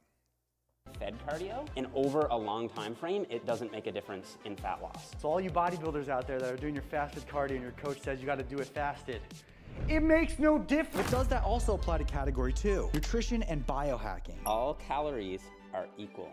Myth or true? Part of me wants to say it's true, but I also know like it's not. In terms of carb v carb, carb has sugar, carb also has sugar. I think it's generally gonna do the same damage, but there's nutrients in this, food dye in this. So they're not equal in terms of health, but in terms of calories, they are equal. Like this is 110 calories of Sour Patch, 110 calorie apple. It is equal. I think I might need to phone a friend. Jeff, you there? Your instinct was completely right. I think what was tripping you up is you're thinking about the energy measurement. And in that sense, it is true. Calories are equal. All that calorie is a unit of measurement, the same as pounds is a unit of mass. When it comes to weight loss, they would actually be the same. Your body responds to calories in versus calories out. If you eat in a caloric deficit, you will lose weight. But the problem is, you're so much more likely to overeat on this. Practical good takeaway from this is if you eat a little junk food, as long as it fits within your Are there studies on clen and BMR increase? Yes, there is. caloric targets for the just type in there's a good deal of studies. I would really recommend using several different databases, but honestly, I don't think anything tops DeepSeek right now. And I know we talked shit about it last live and how like it's the Chinese AI, but it is surprisingly good for assisting in research actually. For the day, it's okay. I'm okay with going half myth on this one. I think your intuition was right on that one. This next myth, I'm going to regret. Eating raw eggs increases muscle. Oh, then I need it. Who thinks that is true? I don't think that's true. I've never heard that become a myth at all. Hey, bro. Increases muscle. You want some? No, thank you. Come on. Jeff. No! I feel like there's got to be something more anabolic about it. Why else would people do it, right? I'm a wishful thinker right now. It's actually less anabolic than if you cook them. In the raw form, the egg protein is really wound up. When you cook it, it denatures the protein and allows it to unwind, and you can absorb it about 30% better. Dude, the movies are full of it, man. This whole time, Rocky's been doing it. It's alive. Now, let's move on to supplements. Greens can replace real veggies. Uses DeepSeek before the tariffs hit, yeah. I think I'd have to be, no offense, taking advantage of it now. to say that this replaces You can't replace Yeah, this is an absolute myth. We talked about this before on this channel about AG1 real specifically. vegetables, and that's because It's actually something I cover in the course that I just talked about. it has fiber, it has phytonutrients that are good for you, it's more bioavailable, usually, and it has a satiating effect. Like, you're gonna feel nice and full after you eat that. No, I'm good. You could use this as a sort of like insurance policy. If things go wrong and you don't get your veggies in for the day, this will kind of cover you a little bit. Myth. No. Dry scooping pre-workout is bad. Okay, when I was like 18, this is all I did. So let me just test it out. I'm gonna show. Yes, because they have osmotic molecules, right? And these molecules are driven by hydration and water. You. People hate on it, but you know how much fun it is to dry scoop? Some hate is justified. You want one? I'm not gonna dry scoop it, bro. That would be such a hypocrite. Time to get cracked down!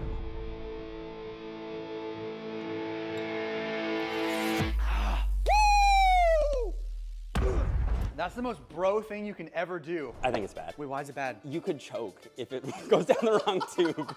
And if you get Just talking about choking is wild. powder in your lungs, that could actually be really bad. Yeah, so it's not safe. Is it less useful of your pre-workout to do this? From a pump standpoint, probably. You'll still get the caffeine though, not busted. BCAAs offer unique benefits over protein powder. False. BCAAs are garbage. Everyone knows this. Don't buy them. They're a fucking scam. If you spend money on BCAAs, you deserve to be robbed of your money. There's so much data supporting that they're likely not effective at all, especially when compared to essential amino acids, which pretty much are clearly effective in some situations. Powder. Protein equals good. Protein good. BCAAs, on the other hand, I've heard like, you know, both sides of it. So let's just see. Oh, I thought you were gonna dry scoop it. No, Did I convince you? You convinced me. I'm no longer dry scooping. Okay, so these are BCAAs. They're branched chain amino acids. How many are there? Class is in session. Hey, I asked you this on my own channel. Oh, no. 3. You're right, you learned. Let's go! I got an A. Personally, I think BCAAs are BS. And that's because, like you just said, What's up, Justin? there's only 3 amino acids in this. To build muscle, you need all 9 essential amino acids. All 9 are gonna be in a complete protein. Overall, BCAAs offer a unique benefit over protein powder. Busted. Busted. Fitness myth number 10, more caffeine equals better workout. False. Caffeine is vasoconstrictive above a certain dose of usually 300 milligrams of caffeine. Generally a really bad idea to go over that, both for cardiovascular health, not just in terms of like your health, but in terms of your actual heart function, especially if you're using PEDs. A general bad idea to be mixing copious amounts of caffeine with PEDs. All love caffeine. I've got an energy tattoo on my arm. Pledge Master, Alpha Beta Chad, let's do this. Oh! Done! So it's a myth. Wait, what? I just had another excess of caffeine for no reason. Yeah. Jeff, you gotta start telling me these things before I do them. So more caffeine may not cause better workouts. But what about ice baths? He literally didn't get any of that. I hope that was point. EAAs are useful, yes. Ice baths help I am currently in the country of Florida. you recover faster and build I'm kidding. more The United States. muscle. Is it cold? Yes. You're from Canada, bro. This is nothing to you. Oh, I hate this, but it's like good for you. Do you have a scientific citation for the claim? I have been taking ice baths for a while. It helps my mental state. It gives me a lot of dopamine. I'm gonna say that ice baths are great for you. I will say this, I think it's impressive. Listen, I've never done one, so I can't speak from experience about how it feels. You wanna get in? Come on, get in here, Jeff. Oh, that's really cold, bro. You're an animal for this. Is it better before or after your workout? I personally don't think it's necessary at either time. If you find that it helps you with like mental clarity, performance, knock yourself out. So it's a myth. If you look at the studies, there does seem to be a significant negative effect to prolonged cold exposure. Hurry up, Jeff, I'm freezing! It's true that they probably have a slight positive benefit for recovery and reducing soreness. It's a myth that they're good for muscle growth. Okay, the dopamine just hit. Which will hopefully Yeah, I don't think anyone thinks they're good for muscle growth. I think that's well established. help. But of course, like this is more for general population, I guess. So, which is something we could add to the course. I'm learning. Protein roulette. We've got a few myths about Yeah, hypertrophy is an inflammatory process. Doing something inherently anti-inflammatory is not so great. all about protein. You must eat protein within 30 minutes of finishing your workout. Myth. What's the actual anabolic window? 3 hours? Bigger. 5 hours. That's right. You want your pre-workout meal and your post-workout meal to not be separated by more than 5 hours. Protein powder causes kidney damage. Myth. That has to be a myth. Why would they be able to sell it? If you have kidney disease, you do need to monitor your protein intake. Yeah, unfortunately, I moved back recently from Eastern Asia. Well, I moved to Canada, was there for several months, moved to the United States, bought some more property. Oh, really? Yeah, but it doesn't cause it. The body can only absorb so much protein in 1 hour. It is true because of the 1 hour part. So your body has a limit to how much nutrients it can take up. Eventually, it'll all be absorbed. Is creatine a steroid? According to my mom, when I was 15, she thought that creatine was steroid. She's like, Jess, you shouldn't be taking this. It's gonna do bad things to your body. She was just looking out for you. She just wanted you to keep your natty card. Yeah. That has to be a myth. It is a myth. So creatine is not a steroid. So creatine is already in any meat you eat. Creatine is Man, these are elite level newbie suggestions. better thought of as a nutrient, almost more like protein. I am like so uninvested in the things that are being spoken about. Steroids. I think most of the audience here could clearly differentiate what's false and not. Are drugs. All this talk about protein and steroids is making me hungry. And we still have lots of myths to bust, including Jeff's myth that he keeps mentioning. So before we make our way to the gym, I wanted a quick bite. Nothing crazy, just 2 Chick-fil-A sandwiches, 2 medium fries, Diet Coke, regular Coke, grilled chicken sandwich, buffalo sauce, another grilled chicken sandwich. You want anything? Thank you, brother. I love the videos, bro. Thank you. Wait. Are you subscribed? Yeah, I am. Can you show me? Bro is subscribed. I'm gonna Venmo you $100 right now. $100 for being a subscriber. What's your name, bro? My name's Jay. You got the 100? Appreciate it, brother. Subscribe to Jesse, bro. Bro to 10 mil. 10 mil, I know. 10 mil, let's go. Have a good day, bro. Thank you, bro. Get fat. If I ever meet any one of you in public, I'll Venmo you $100 for sure. Just eat, work out more, no BCA, EAA, BS. The secret I've learned this, so simple, yet people don't do it, is much is sleep. Yeah, sleep is true. I think generally just training hard, eating good food, and sleeping is going to be the key to growth most of the time. I don't think you need to get so caught up in what works and what doesn't with supplements or even taking supplements. I just suggest training like a fucking animal, and that's probably going to get you 99% of your results, along with an appropriate amount of protein and a good sufficient diet that's hitting all your micronutrients. You can have a little bit of indulgence in your life. It doesn't have to be perfect, because I'm not gonna lie, I get Chick-fil-A at least once or twice a week. And ultimately, fat loss comes down to a calorie deficit. It's not the most healthy thing, but in moderation, I think it's totally fine. Diet soda is worse than regular soda. There's so much evidence on artificial sweeteners being incredibly safe, and it's really not something to worry about. And in fact, if you replace regular soda with diet soda, it's been shown to directly cause weight loss quite easily. It's a myth. It's a myth. When it comes to dieting, you are good if you eat healthy food. Speaking of Asia, was the quality of chicken, eggs, and produce noticeably? Oh, yes. It was, food there was delicious, by all means. Every type of food. Chicken, beef especially was so good. But the eggs were always like that really almost bright red hue.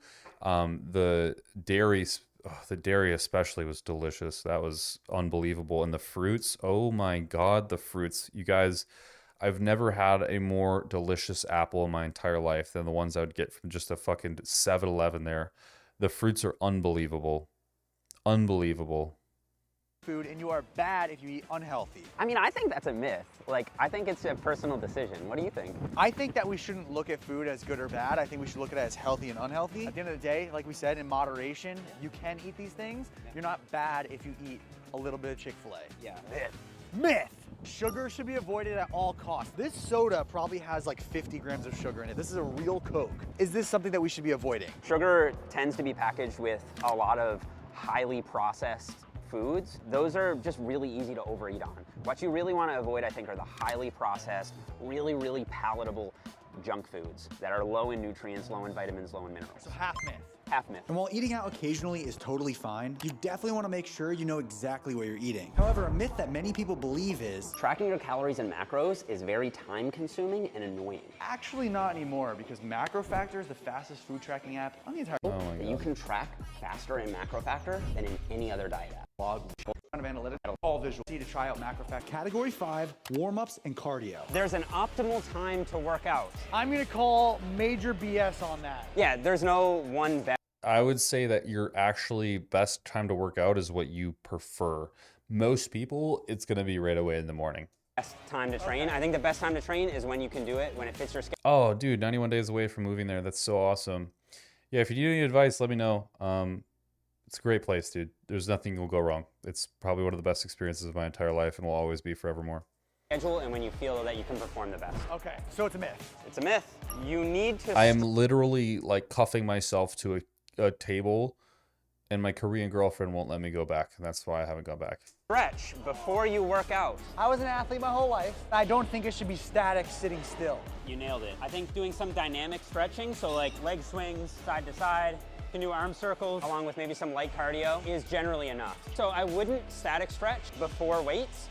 If you're gonna static stretch, I would do it after weights. Cardio should be done That's true. before weightlifting. I think it should be done after weightlifting. If it's Oh my God, start work at 4 a.m. Well, yeah, in your case, it's fucked. just a 5 to 10 minute warm up to get the blood flowing is good. But if you're doing cardio for like fat loss or endurance or whatever, I think you'd be better off doing it after. It'll reduce your strength performance. Like think about the energy you're using toward your cardio. There's less energy to go toward max strength performance essentially. So is that a myth? You should do cardio before your workout, that's a myth. Okay. What's the next myth? Doing more cardio means you'll lose more weight. When I do more cardio, I lose more weight.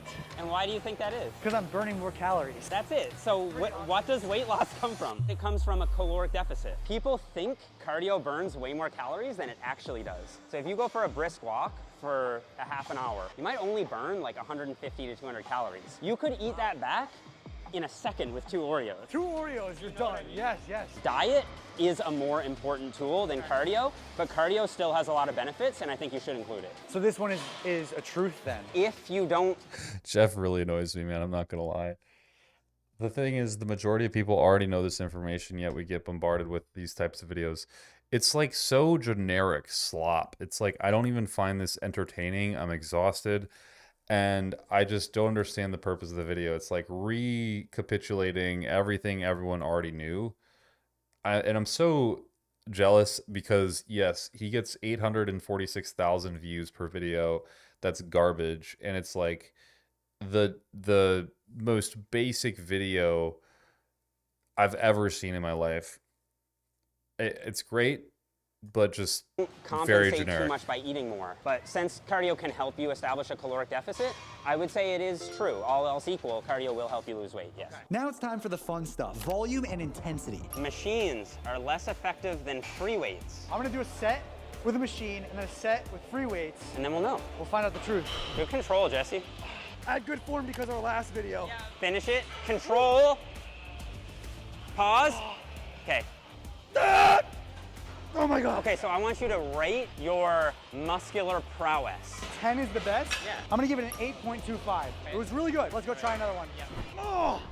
So far, just picking up these free weights makes it feel more difficult. So let's see how this set goes. Good control.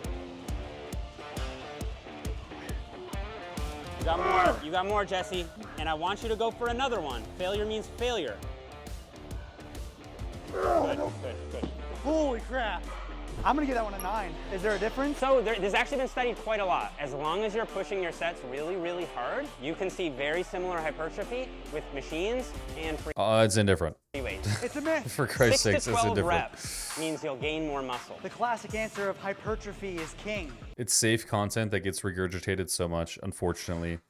And here's the dilemma that I'm having as a YouTuber, you guys, is that I don't want to make this type of content because I am genuinely like, the amount of times that I have said this information, heard it be said, or have it been told to me, it just makes me like want to vomit hearing it again, dude. I've been hearing this stuff for the past 5 years of my life. Like, can we move on to something more interesting and nuanced? Probably not.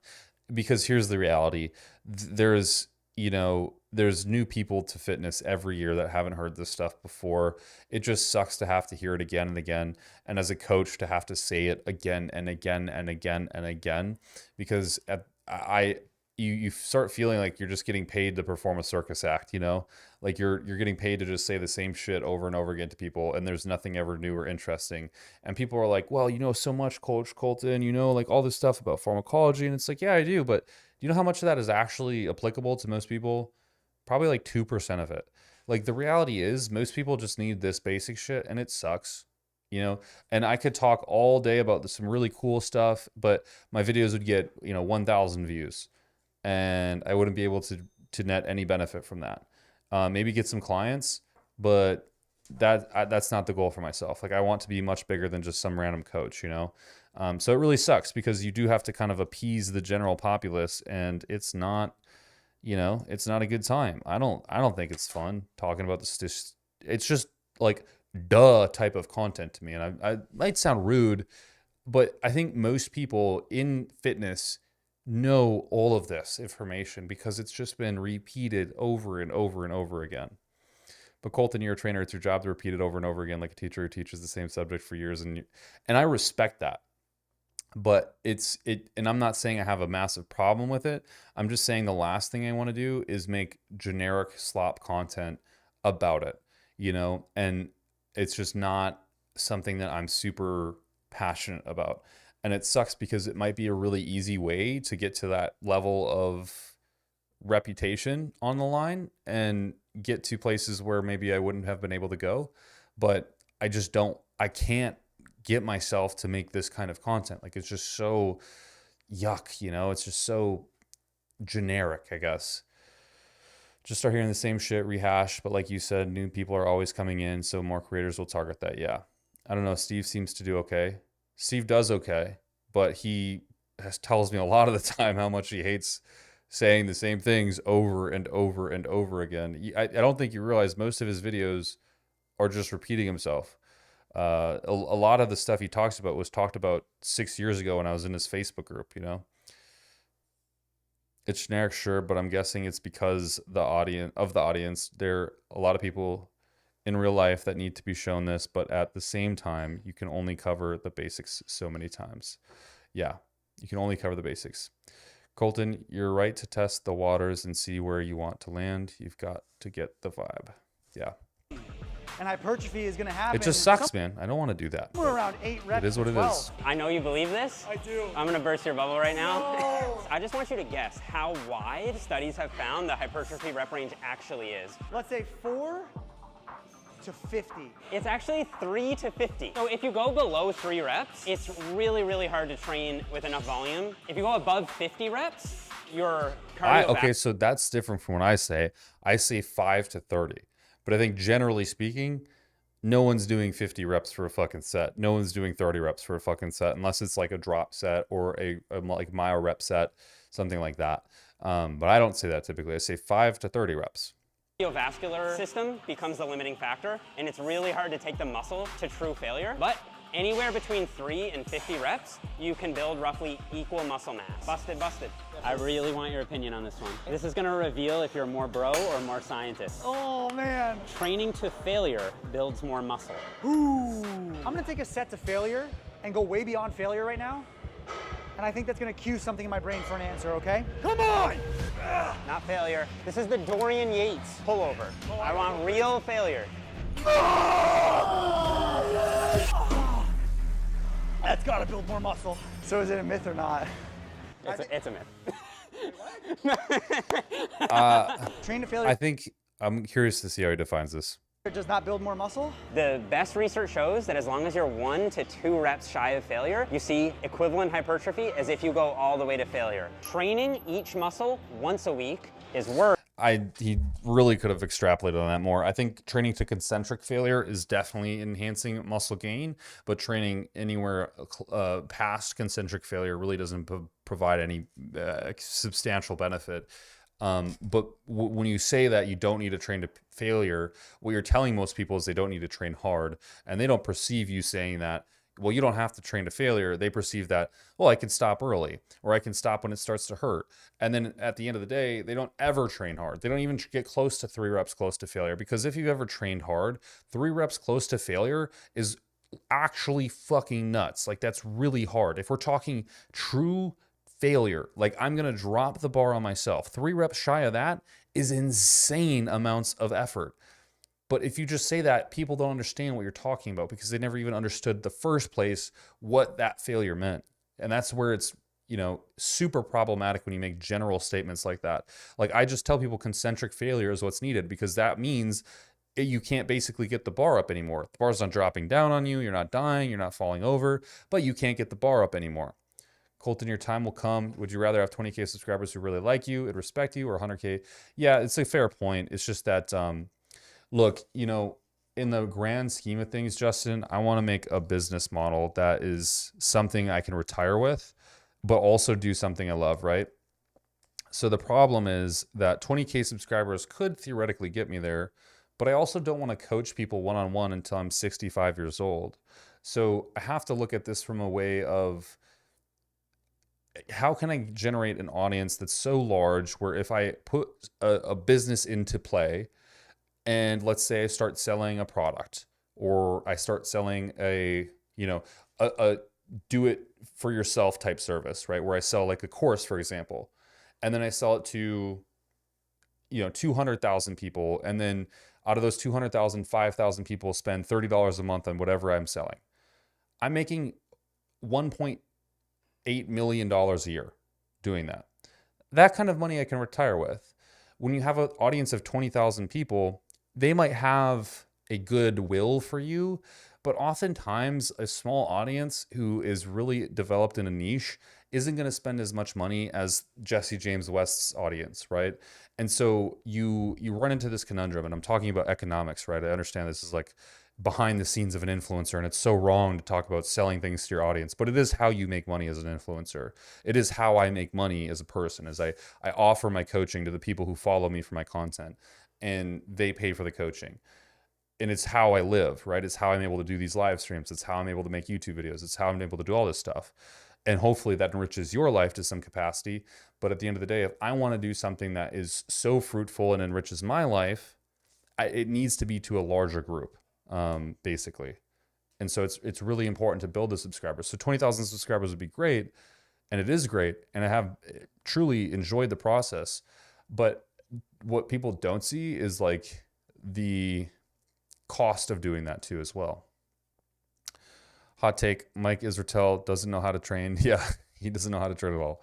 We've established this, Joshua.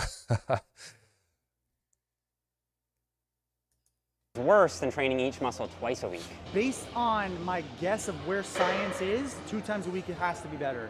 It does seem to be slightly better, but I think that's more important for people who are a little more advanced. I think for beginners, it honestly just like doesn't really matter. You just gotta touch the weight. Like, yeah, there's also research showing that you can build equal muscle with once a week versus twice a week. The problem with once a week is as you get more advanced, you need to do more volume. And if you just put that all on one day, it becomes junk volume at a certain point, right? So you just be better off splitting it up. So training a muscle once a week is worse than twice a week. I think that's true. Yeah, that's right. Your boy is science-based now. Let's see if our special guest who we ran into at the gym can match up. All right, Alex. So we've been busting all these myths. So the next one we have is you must squat, bench, and deadlift to build muscle.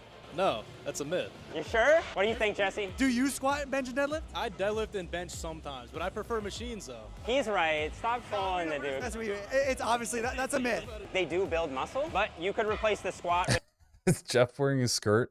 If he's not now, he's more than likely worn it that day. a hack squat, a Smith machine squat, even a leg press. You're still gonna build your quads and glutes. I got a good myth. Alex, you make his natty. No, I don't judge you for it. Yeah, no. Listen, man is huge now. All right, Jesse. You can lose fat and build muscle at the same time. I'm gonna say that this is the truth in certain circumstances, because when I first started lifting, when I was 15, I massively gained muscle like so quickly. A hyper responder to just touching weights. I was eating in a surplus for sure, but my body fat wasn't really going up, just the muscle and the body fat stayed the same. And over 3 years of doing that, I kind of got leaner and built muscle at the same time. So I think the first few years of lifting is where you can really do that. But then after that, like now. All that information he is selling, you can find on the internet for free, which is true with most things, you know? Why do people pay for a degree? Let me ask you that question. Like, I get the point, but it's stupid. Because people don't get information for free. I could ask an AI to generate me a course on how to learn global economics, and I could follow that course, but probably won't. There is a certain thing behind something that when it costs for money, people tend to do it more, right? Like if I pay for my car and I really like my car, which I did, right? I'm paying for it. It's a great car. I want to take care of that car. But if I got a car for free and it's like kind of a junker and I'm like, I'm probably not going to take care of the car.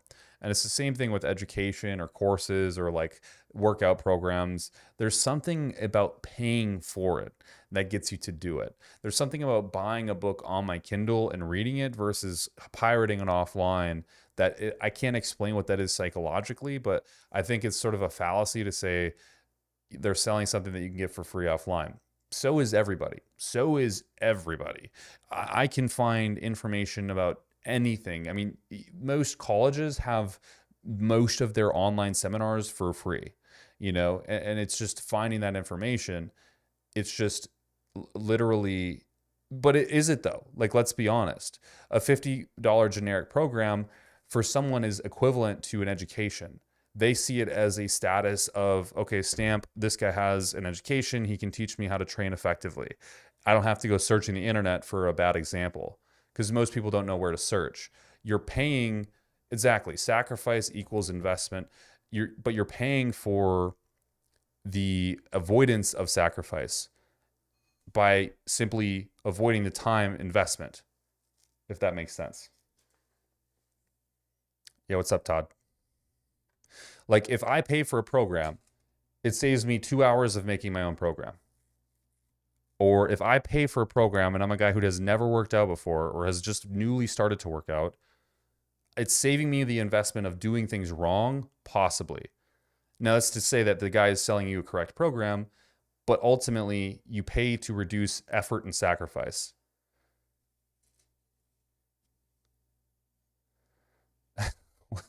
Todd, what if I make the girlfriend I'm cheating on watch with my self-esteem go up?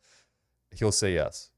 And that's because it will. It's a little harder. If you're a new lifter, so in about like your first year or two, if you have a lot of body fat to lose, people who are detrained, so basically people who trained before, stopped training for a long time and came back, then you basically get newbie gains again. Is that a half myth again? I actually think it's true. Like if you look at the whole globe, like most people can. Welcome to the speed round, because we're talking about cardio. Just get on a treadmill. For everyone you get wrong, I'm gonna increase the speed by 1. Okay. Cardio kills your gains. True. Myth. What? What if you do too much? It will slow down your rate of gains, but like you'd have to do so much to kill your gains. Okay. The only reason to do cardio is to burn That sounds like someone who's never done a hard leg day session before. calories. Why else would you do cardio? That's true. Myth. You should do cardio for your health. It feels good. Endorphins. Your heart is a muscle. Screw my heart. Walking isn't a workout. For me, it's not a workout, so I'm gonna say true. Myth. Walking is a workout. It's a great form of exercise. It's very healthy. It can also help with like low back pain, improve your mental health. I consider it a workout, especially if it's a brisk walk. Depends on your fitness level too, Jesse. This is not a brisk walk. Running is bad for your knees. My knees feel fine right now, so I'm gonna say myth. You're right. Let's go. See, okay, where are you pulling this information from, Jeff? Have you talked to, like, there's an odd correlation with veterans, running, and knee injuries. There's an odd correlation between cartilage being worn down in your knees and being an avid long-distance marathon runner. You know, like you can read it in a paper or you could see it in real life. If it happens 100 times in real life in front of me, but a paper says something completely different, which am I more inclined to believe? I don't know. If you sweat more, it means you're burning more calories. True. Myth. Sweating is just an adaptation to cool your body down. It doesn't correlate with the number of calories you burn. It's hard to think when I'm running. All right. Cardio is the only way to improve your heart health. Myth. That is a myth. Name 2 other ways, otherwise I'm speeding it up. 3, 2. Holding your breath. No.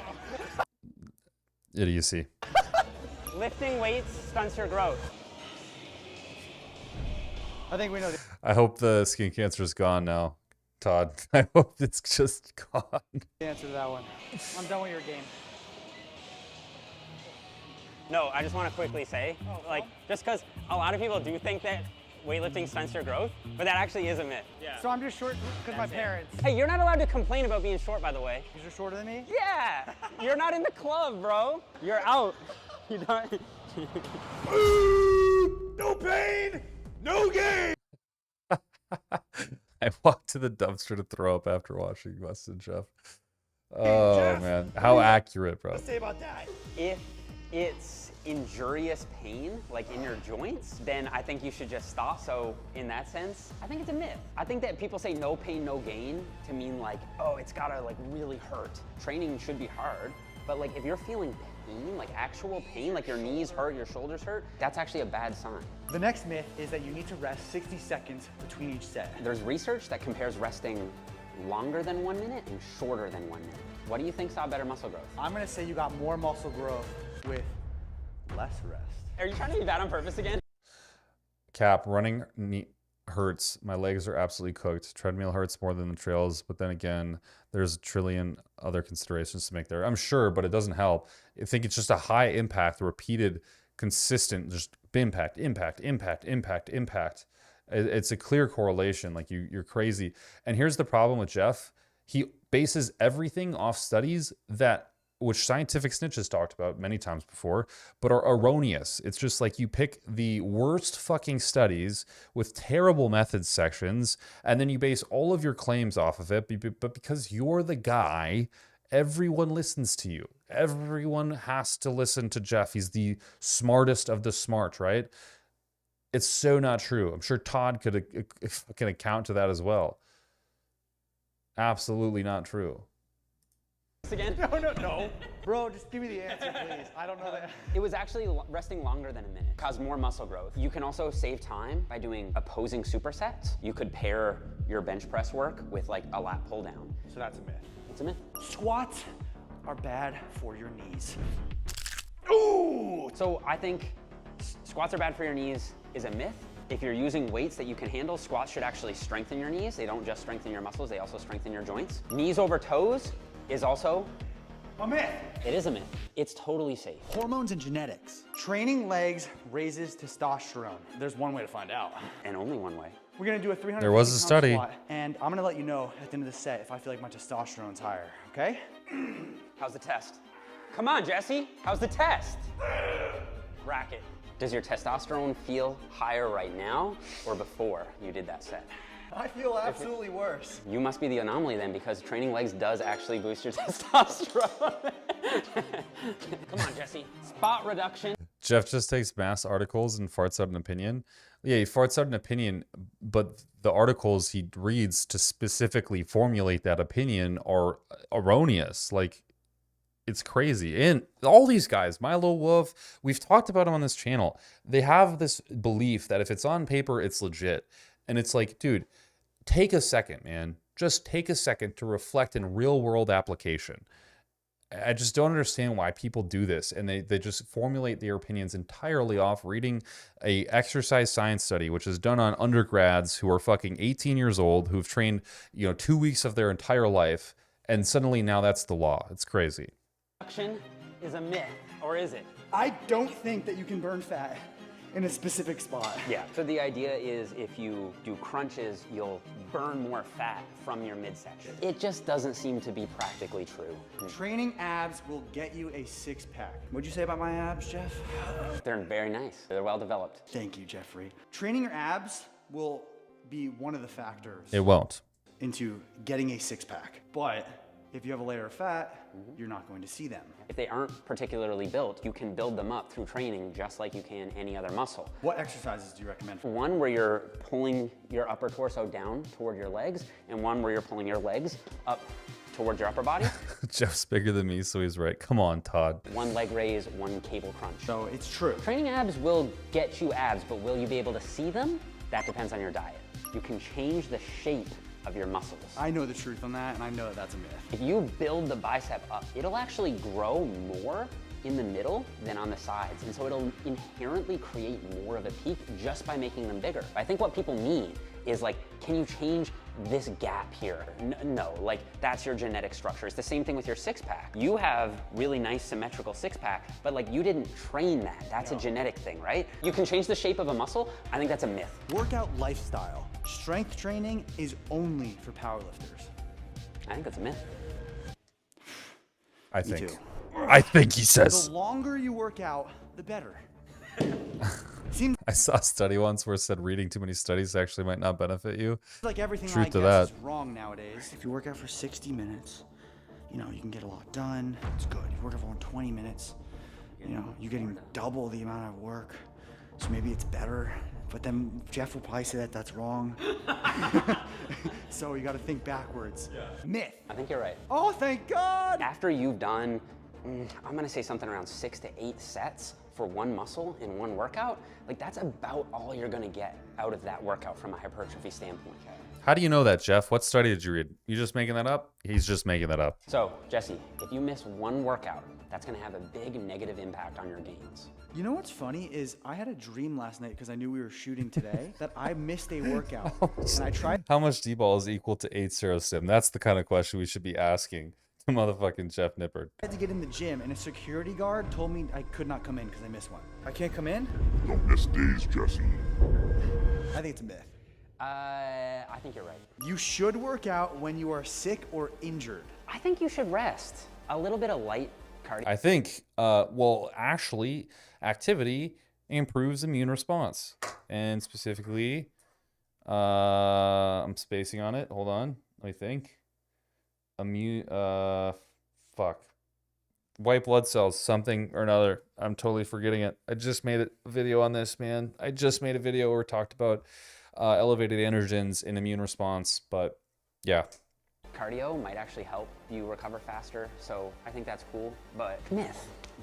You need to be sore in order to build muscle. I still don't know the answer to this one. I feel guilty if I'm not sore the next day. I don't think you need to feel guilty, Jesse. I think it's a myth. As long as you're overload, you're exposing the muscle to progressively more tension over time, you will build muscle whether you are sore or not. So it's a myth. It's a myth. It's been a long day of myth busting, and we're getting tired. So let's lay down for category 8, recovery. You need 8 hours of sleep in order to build muscle.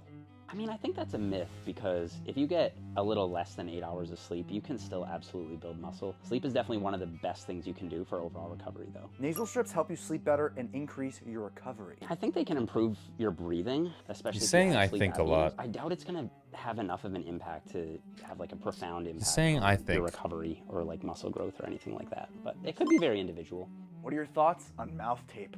I mean, I think it's probably overhyped, like most trends end up being, but like I don't really have a strong opinion on it, and I don't think there's very much evidence on it, so I'm just gonna defer to you on that one. What do you think, Jesse? That's so stupid, because you can just breathe out your nose. It's too late to start working out. That is an absolute fat myth or lie. It is never too late to get started. Just know that in multiple... Even they're like, damn, this video is boring. He's falling asleep. I'm fucking falling asleep watching this. I can't watch it anymore. Okay, what's the final myth? Final myth. It's the most important one. Jeff Smith. That's supposed to say Jeff Smith. Oh, who is Jeff Smith? Yeah, guys, this is supposed to say Jeff Smith. It says Jeff Smith. What is the most important myth that we need to address? Your training and your diet needs to be perfect for it to be effective, because that is a myth. Even if it's not 100% perfect, No shit, as long as Jesus you're Christ. and you're doing the work. Mind blown. Oh my god. All right, guys. That's this is like the worst video I think I've ever watched on this live ever. That's like a full truth. I've never honestly watched anything more boring than this with you guys. That was atrocious. Oh my god. Well, you guys, I'm gonna hit the hay. It's 9 o'clock here, and I gotta eat dinner with a gal, and she's gonna probably beat me up and swear at me in Korean. So please pray for me with the domestic abuse going on in the background, and I hope all is well in your woods. Please join the Discord. Yeah, we watch whatever we want here, Paul. Or oh my god, I almost called you Paul. Todd. Just next time, catch in. Good game. Good game. Yeah, we can watch Warhammer reactions. We'll watch it next time if you tune in. Tuesdays, Todd. Tuesdays. Later, dude. Later, everybody.